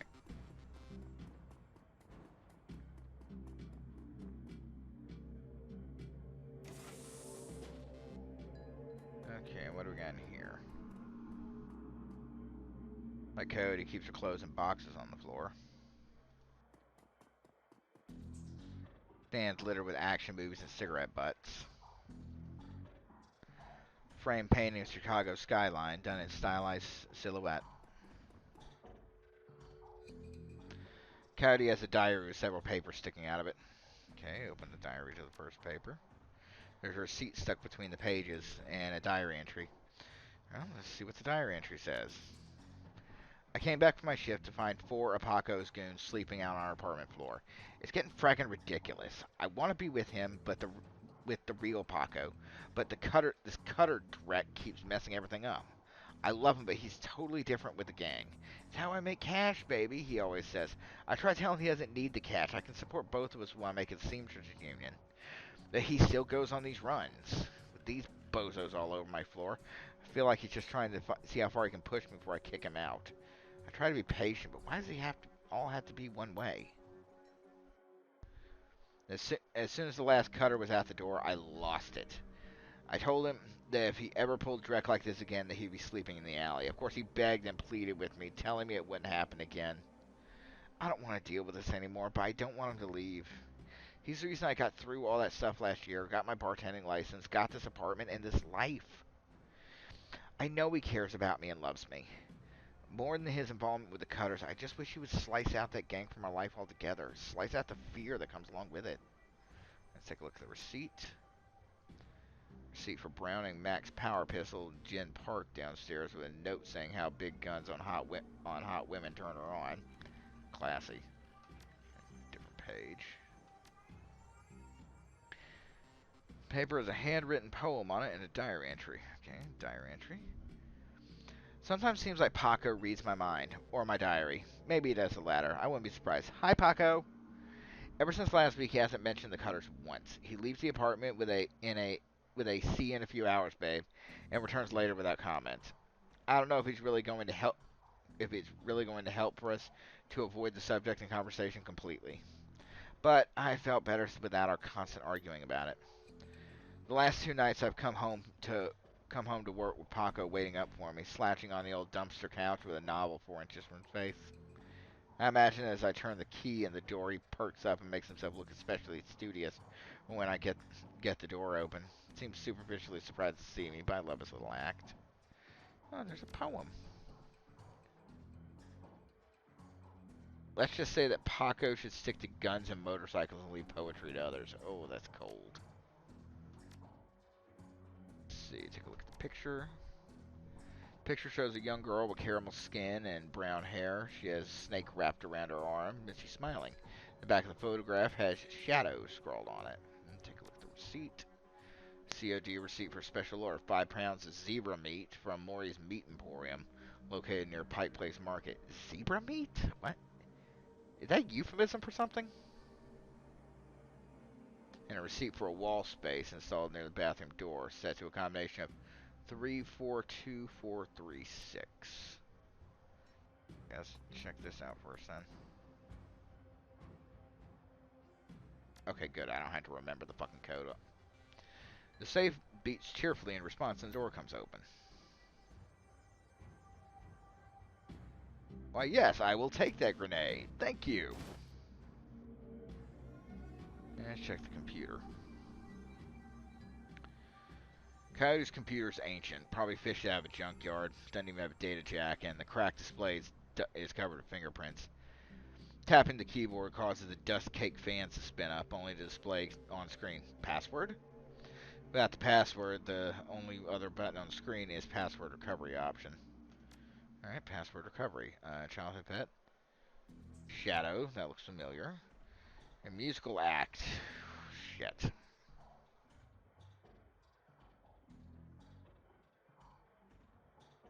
Let's pick one. And the posters of Chicago, so... Okay, hey, we got lucky. Basic list of applications. Right, check the calendar. 3 days ago, meet with Delilah about gig. Today, meet Paco for date at Pike Place Market, due in 30 minutes. Check our contacts. Coyote's contact list is exactly one entry. Someone named Paco. There's no comlink number or other contact information for him available. Does not seem like a very useful list of contacts. Check the access history. Quick scan over recent searches show that Coyote's been reading a great deal about hellhounds. Also suggests more than a casual relationship in vintage action figures. Okay. And I saw we picked up some karma. Again, let's see if we can level up.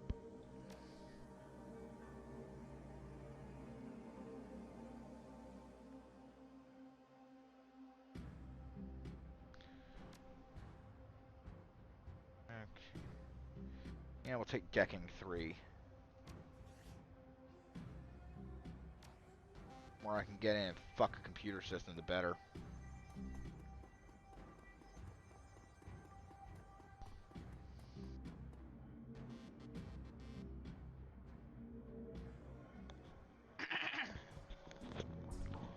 Okay. Anything else to say? How can I help you? Do you know Paco? The ganger, member of the Cutters. He's a good kid in a nasty line of work. I warned Coyote about getting too attached to that type. They don't live long. Heard of Maury's Meat Emporium? Face twist and stuff. No, I'm a vegetarian. Did you know Jen Park sold Coyote a gun recently? I'd be more surprised if he hadn't. Bouncers can deal with most of the troublemakers, but around here you need a gun just to take the trash out of the dumpster. Coyote has a date with Paco at Pike Place Market in next half hour. I'd go down there. It might bring me peace of mind. I'll call a cab for you. It should get you there in time. Gamate Kusa. Good luck. Okay. I should be going to Pike Place Market.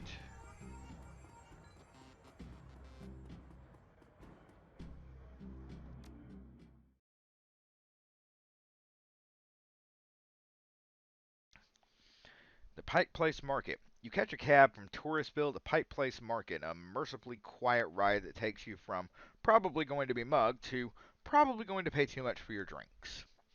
Compared to the urban wasteland of the Barrens, the downtown area is filled with modern buildings, lighted streets, and unbarred shops, all living beneath the shadows of massive corporate arcologies.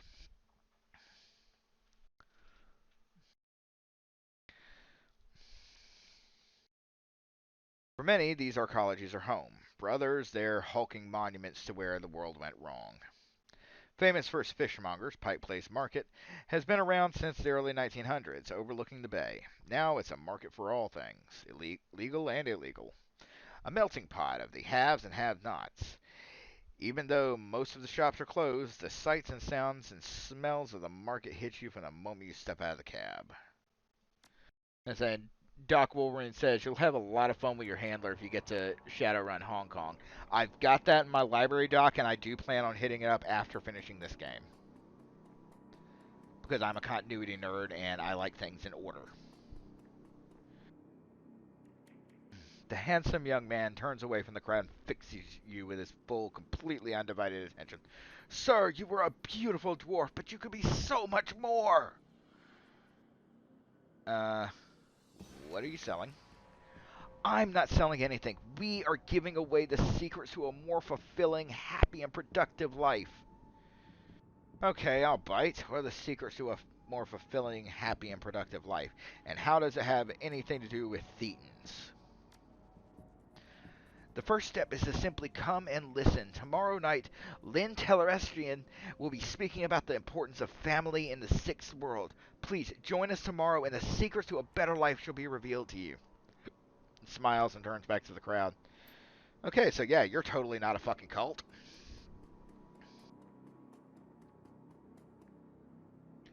Refurbished flowers for sale. Okay, so that's like low-key depressing.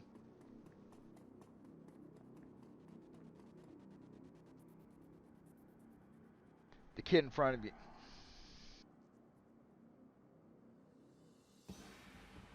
Okay, so I should have played Dragonfall first? Well, that's annoying. Oh well, we're already into this one. The kid in front of you sports the trademark yellow of the Cutters gang. Young, clean-shaven, stands like he owns the street and everyone on it. Seems distracted, though, glancing around with increasing agitation. He looks you over as you approach. Watch yourself, little man. What do you want? Careful, kid. You Paco? Who the hell are you? Relax. We're on the same team. I'm Havoc. I was just a union. Your girlfriend's gone missing. I'm helping to find her. Tough guy swagger seems to drain out of Paco. The cutter is gone, and before you stands a kid in a yellow jacket that doesn't quite fit.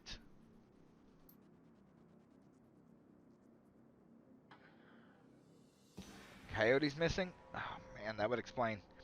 She was supposed to meet me here over a half hour ago. Look, sorry for getting your face like that. What else do you know? She's missing. I need to find her.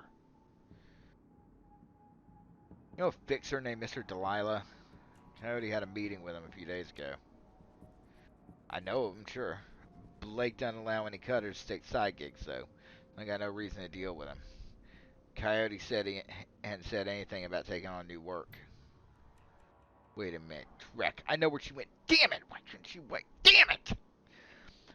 Paco, slow down. Where did she go?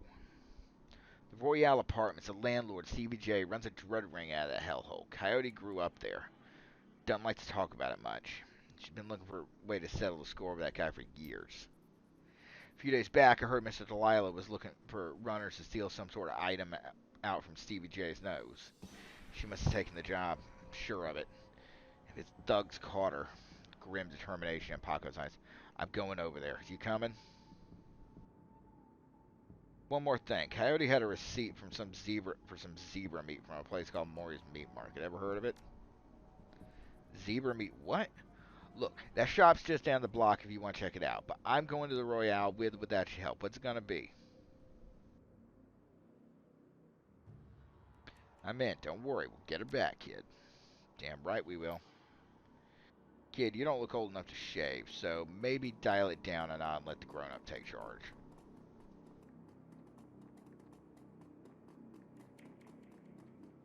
Dog on a stick here. Jesus Christ. The small meat stand presents an enormous diversity of dead animals, from cow and canine to the exotic and paranormal. The pictures on the back of the stand feature a much older version of the man in front of you. As he notices Paca, the proprietor's eyes become hard and angry. What do you want? You know we can't afford more. Relax, man. My friend's just got a question. Everything cool here? Yeah, everything's swell. Name's Manny. Now, what do you want? What would someone want to buy zebra meat for? Some people eat it. Wouldn't recommend it. Tough as nails. Most we sell to corp security teams to use it as reward for hellhounds. The flamers go crazy for the stuff for some reason. Correct. That's why Coyote wanted zebra meat. Everyone talks about pet hellhounds Stevie J keeps locked up somewhere in the Royale. She ever picked it up? She never picked it up. Whatever. Anything else? You know someone called Coyote? Nope, I don't go in much in for the shaman stuff. I have this receipt for an order of zebra meat. Still have it for me? I'll look it up. Yeah, got it right here. 2 days past pickup time. Didn't think anyone was going to come for it. Here, it's all yours now. What's wrong with Paco? Why don't you ask him? The hell's that supposed to mean? It means your gang likes to stroll through here and relieve us merchants of our win. My dad stood up to him, and he's still in the hospital. Look, that ain't my problem. I'm at the bottom of the cutter ranks anyway. I couldn't do direct about that even if I wanted to. Tell that to my dad. I don't have time for this. We need to go find Coyote. We will admit, I still got some questions. Whatever, make it quick. I'll be leaving now. Okay, I don't have anything else on the list I can say. Oh, good. There's another murder site. As your eyes adjust to the flashing lights, you spot the body of a woman dead on the pavement behind the police line. Panic spreads over Paco's eyes. Oh. Oh no, is that Coyote? This isn't happening. God damn it. Pull yourself together. Paco, breathe. Now take a closer look. Is that her? Paco steps forward and breathes decidedly. No. No, it's not her. Thank God.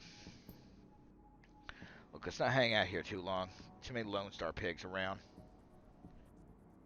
It's too bad. Whatever happened here, I'm not going to let anything like this happen to Coyote. Well, I'm going to have a talk with Officer Friendly here. Tall, emotionless Lone Star officer blocks entry to the crime scene. Behind her, you spot the lively face of the organ grinder's Coroner Dresden. An active Lone Star investigation. Please step away from the barrier. Here's the Coroner Dresden. And you might be... It's alright, officer. He's with me. Okay, then. Make it quick. Take a look at the body real quick. Lying on the pavement is the body of a young human female. Her eyes have been gouged out, and clearly you notice a string of bite marks along her left arm. Charming. So, what brings you out here? Hot on the trail of a dead man's killer? Coincidence, believe it or not. I think I've stumbled across another Ripper murder. Yeah, that's what it looks like. As you can see, the Ripper went for her eyes this time. Pretty clean work. Gotta hand it to him. Our Ripper knows what he's doing. Or she, I suppose. We know about the victim. Not much. She's been dead for about 3 hours. Her name was Lucy Warden. Worked at the Stuffer Shack around the corner. Looks like she was just leaving work when it happened. Until she was subdued in some way before her eyes were removed. That's the strange thing. There don't seem to be any signs of a struggle. Not a single bruise on her body, yet she was clearly alive when the eyes were taken. Died of blood loss shortly after. As to what knocked her out, I won't know until I can run some tests back at the lab. Thought you ran the Redmond franchise. Isn't Pike Place a little far from home? Yeah, well, I don't really mind change of scenery.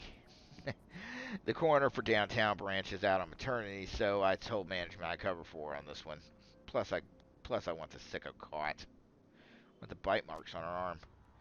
Completely unrelated. Appears some wild dogs dragged her body out from the alley sometime after her death. Again, charming. Any sign of magic use here? There was evidence of an unusual explosion in the alley where Sam died. Now, there's an interesting thought. No, nothing obvious, though. I'm sure when McCluskey shows up, he'll be calling full magical forensics team, though, just to be sure. So, the Ripper takes Sam Watt's liver and this woman's eyes. Any theories? Trophies of some sort, I suppose? Probably some symbolic significance to the killer. Beyond that, I can speculate. That's no questions. Thanks, Dresden. Hey, I figure if I help you out, there's a better chance to get this scumbag off the streets a little sooner. McCluskey wants the Ripper in a cell, sure, but he couldn't care less if he takes if it takes another dozen murders. Good luck out there. McCluskey should probably get going soon before he shows up. Let's see who else has got stuff to say. Plainclothes Lone Star officer before he sports a tacky hat and a crooked grin to match. Sure, the one who's working for the dead man, huh? McCluskey warned us you might be sniffing around after the Ripper. Look, for you, I got here before McCluskey. Officer Aguirre, pleased to meet you.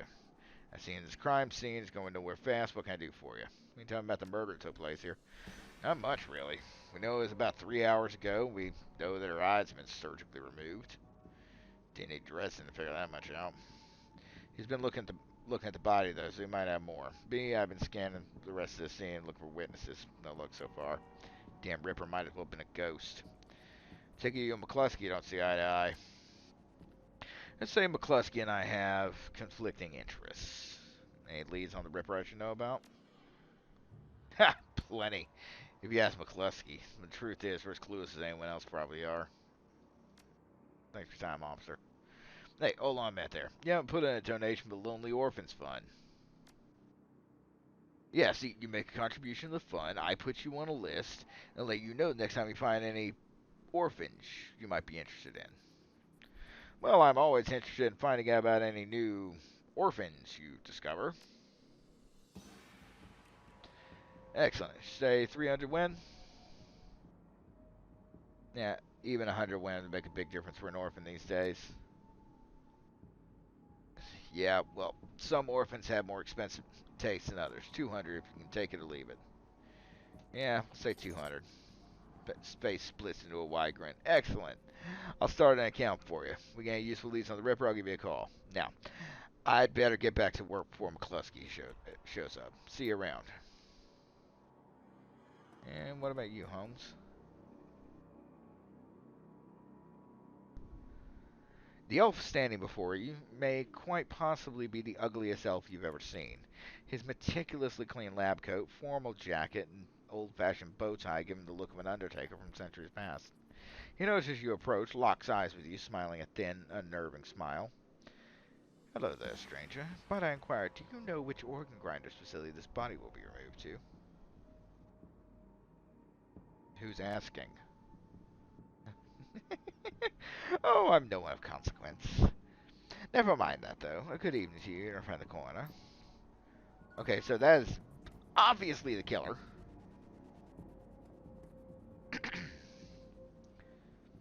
Need something else? Any fascinating new leads? Did you notice a particularly ugly elf standing over there in the crowd earlier? Where? Hey, he's gone now, but he was asking about which facility the organ grinders would be taken to. Interesting. Well, there's some who might be interested in purchasing some of her parts, sure, but that's pretty poor form to inquire at the site of a murder. An ugly elf, huh? I'll keep an eye out. Shouldn't be hard to spot if she comes back around. And Sergeant Aguirre over there. Seems pretty friendly. Can I trust him? Yeah, it sounds about right. Any opportunity to get McCluskey's way, he'll take it. A bit sleazy, sure, but I'll take a guava from McCluskey any day of the week. It's no question. Thanks, Dresden. Anytime.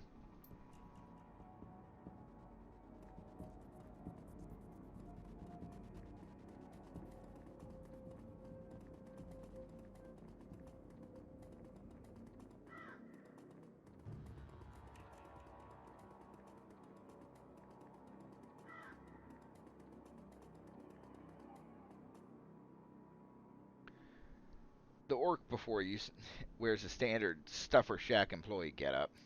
The uniform's well kept, well fitted, but the tears streaming down his large, crooked face do little to improve his appearance.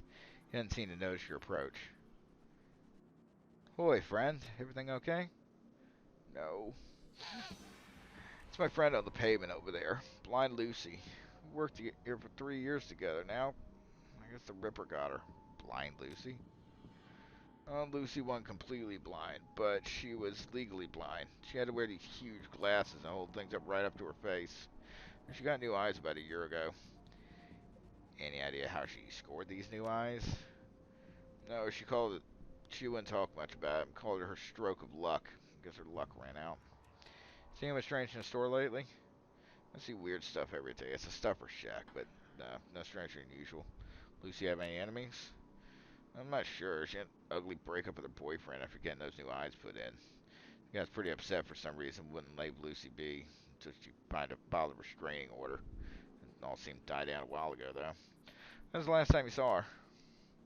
Here at the shack earlier today. I think she was heading to the market to meet a friend. Hell, I was going to join her on my way home, but we got some last-minute customers. Oh, that's all I need to know. Thanks for your help. I'm sorry for your loss. Wait, you wouldn't have been part of the investigation, would you? My own way. Why do you ask? Well, Lucy had this necklace, an intricate little carving of a dragonfly on it. Wore it every day. Said her mom gave it to her when she was in Denver, when she left Denver. Anyway, you know how Lone Star is. All of her stuff will be bagged and placed in evidence storage until the Seventh World awakens. I thought if you could somehow get that necklace back before Lone Star cleans everything up, I could send it back to her family. I feel like I owe her that much. Yeah, I understand. If I can find it at the scene, I'll bring it to you. Thanks for your help, friend. You know where to find me. I've decided that Havoc is a basically a decent guy, but also just very fucking tired.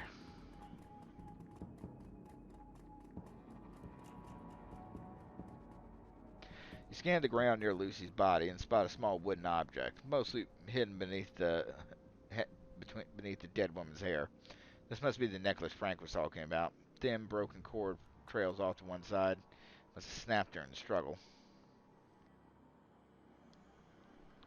Now, let's see. I might catch the attention of the officer. Can I help you? I need to take the victim's necklace with me. It may help my investigation. Well, if he'll help you, that means it won't be helping McCluskey. Thanks, officer. Sure thing. Good luck out there. Wow. Okay, you hate the dude enough to actively fuck with evidence. I'm impressed.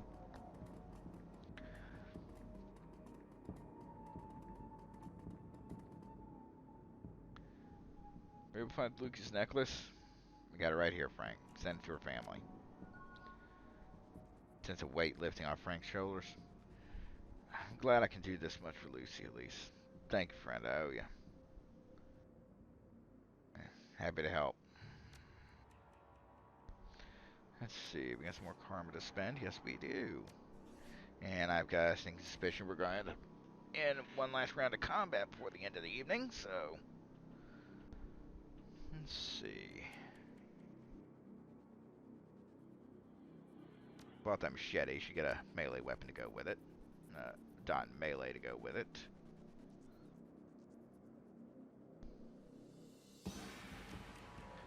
Pump our expert systems a little.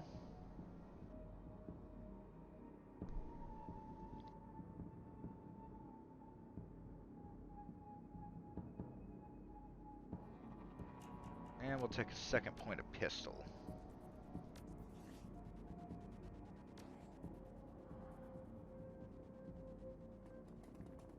see what you got to say.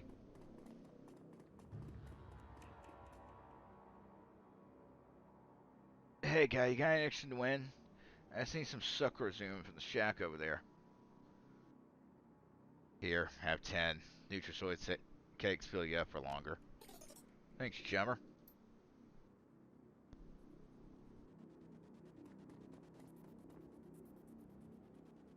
Come on, guy. Let's go find Coyote. Yeah, I'm ready. I figure a game where karma is an active gameplay mechanic. Help out the junkie. You roll up on the most impressive bit of tenement squalor you've seen in a long time. There's few street lamps here. What light there is flickers with uncertainty. Most of the buildings are damaged and tagged. The smell of old, rotting trash mixed with you don't want to know is overwhelming. No wonder people living here turn to BTLs. Anything's better than this. The better than life chip is the newest drug on the market. You don't need a good life. You can slot someone else's in, live through them, and wreck your brain in the process. The front doors on the Royale apartments aren't even locked. As you step inside, you can hear a junkie crying for another hit. Time to find the Coyote and find out what she knows about the night of Sam's murder. Royale Apartments, what a hole. Can't imagine what it was like for Coyote growing up here.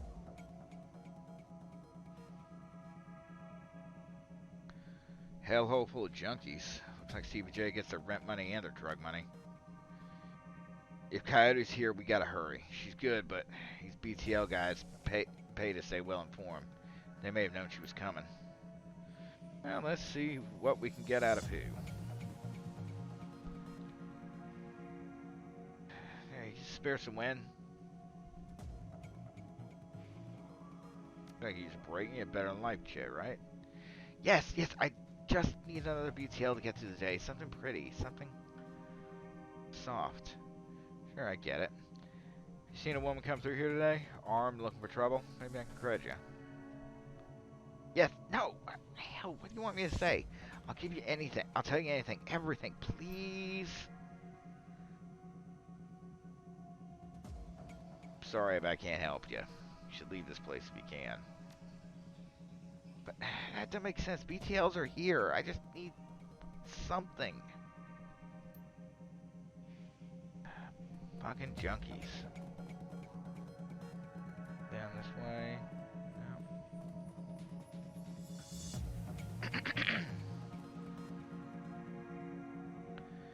Not from around here, are you? I don't want any trouble.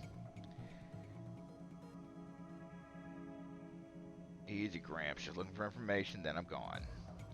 Bad day to come around here unexpected. Been a commotion upstairs. Stevie's men are twitchy. Pretty young thing came through here earlier, snooping around like you two are. I tell she weren't here for BTLs. Don't know how she got upstairs, but there was a lot more gunfire than usually it's this time of day. Okay, that's fucked up. It's not good. See her come back down? Nope. A couple of Stevie's men came around asking what anyone saw. Kept my mouth shut, I did. Where's Stevie holed up? Got a whole top floor to himself. Fancy himself a king around here. Sounds like Coyote's run went sideways on her. Hey, old man, you know how I get upstairs? You've been right friendly. I can't get on the right side of Stevie J. I'm sure you understand. You're already stuck your neck out to help us. We'll find another way.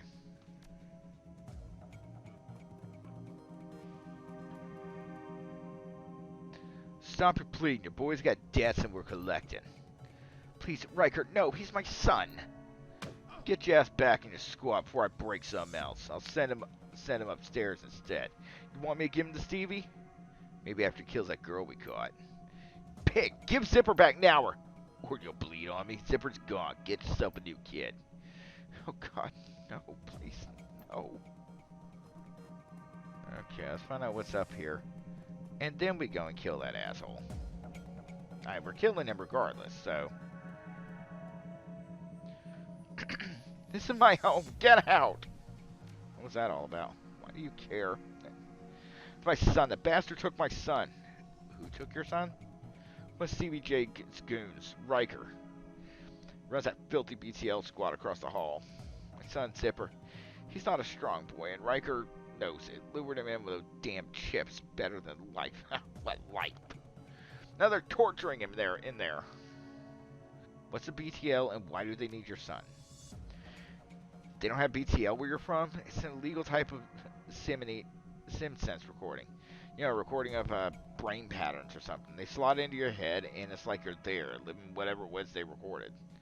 These guys remove all the safety limiters on the SimSense, and people get addicted.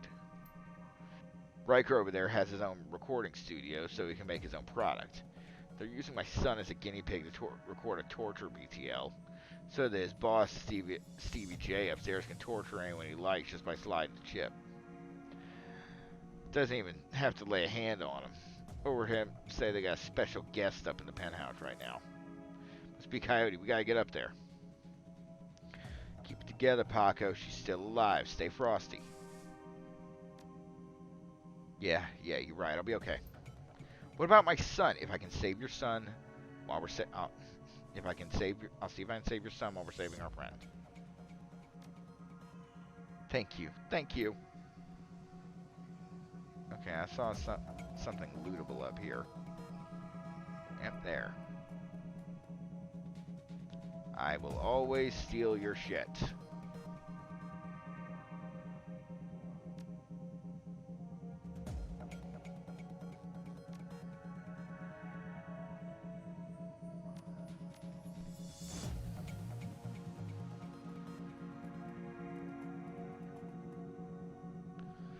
Okay, let's start some shit. Hello, computer. Hey, don't touch that. Oh, fuck you. Haven't seen you around before, guy. Looking to go somewhere special? Scream echoes through the pipes of the rotten halls. Hard to tell where it came from. What was that sound? Smiles with his mouth, his eyes say predator. Who knows? Could be anything. Probably someone riding the wrong end of a Yakuza execution BTL. We get all kinds. I can hook you up. You interested? Here you're in the middle of a recording session. Sure am. My gear's state of the art, if you can believe it. You know what? Buck's subtle. Give me the kid and you may get to keep all your fingers. Not one for small talk, are you? No bastard sent you. How about I record your pain instead? Or how about I shoot you in the face? I like that plan.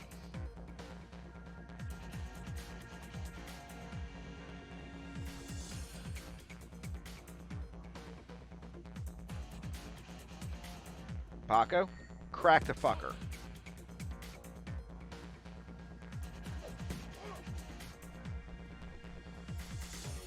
And Paco just gonna beat his ass.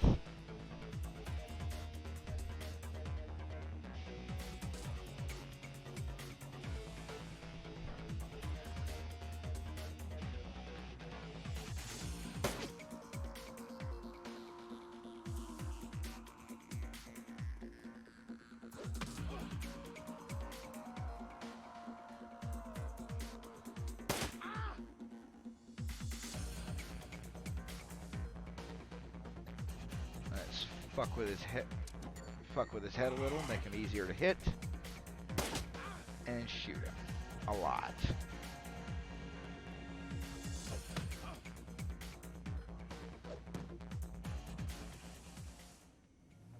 Or, you know, beat him with a baseball bat. That'll fucking work too. Scumbag. Oh, there's more. What's up, guys?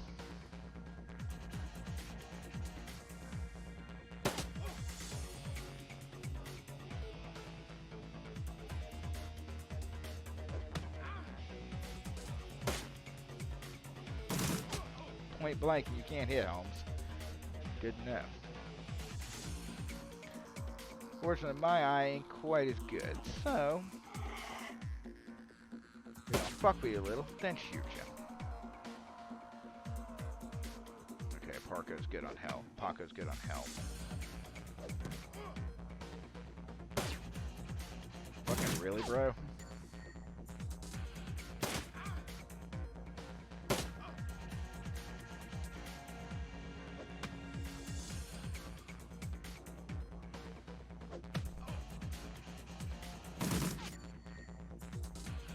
Wow, you suck. Impressive HP though.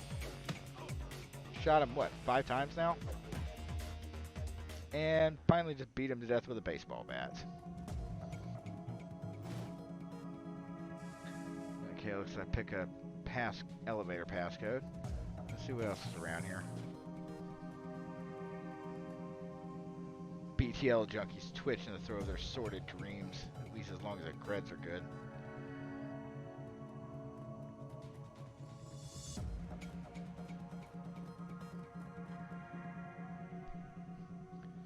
Okay, let's see.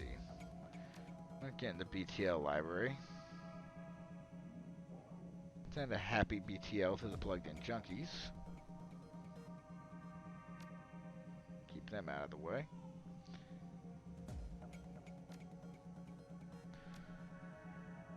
Let's see. Oh, fuck with them. They'll reboot the studio software. Make them start over. What's up? Who are you? Get out! Can you see I'm working here? Unlike your friend, I can tell you're not going to be reasonable. Afraid I gotta kill you. Help! Help! Y'all gonna make me run around here again.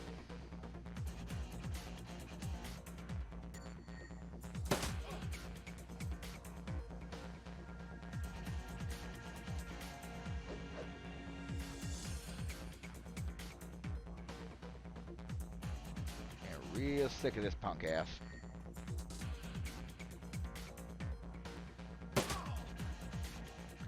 Goes down quick though.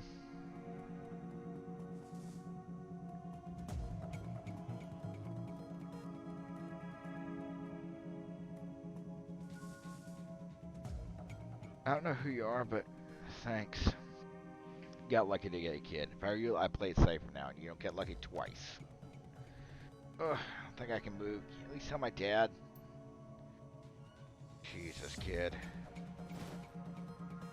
Check the BTL recording. Hey, that could come in handy. Anything else in the computer? Yep, elevator controls.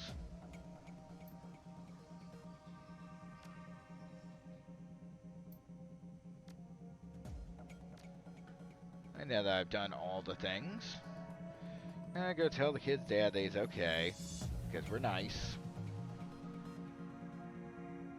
Dipper's okay, but he's pretty messed up though. I don't know how to thank you.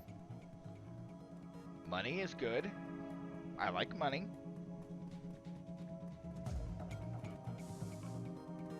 Maybe if I follow him, he will give me money. What I'm saying is I want money.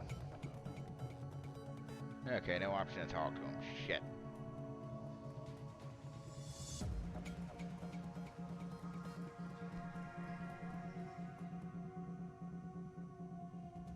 And a passcode.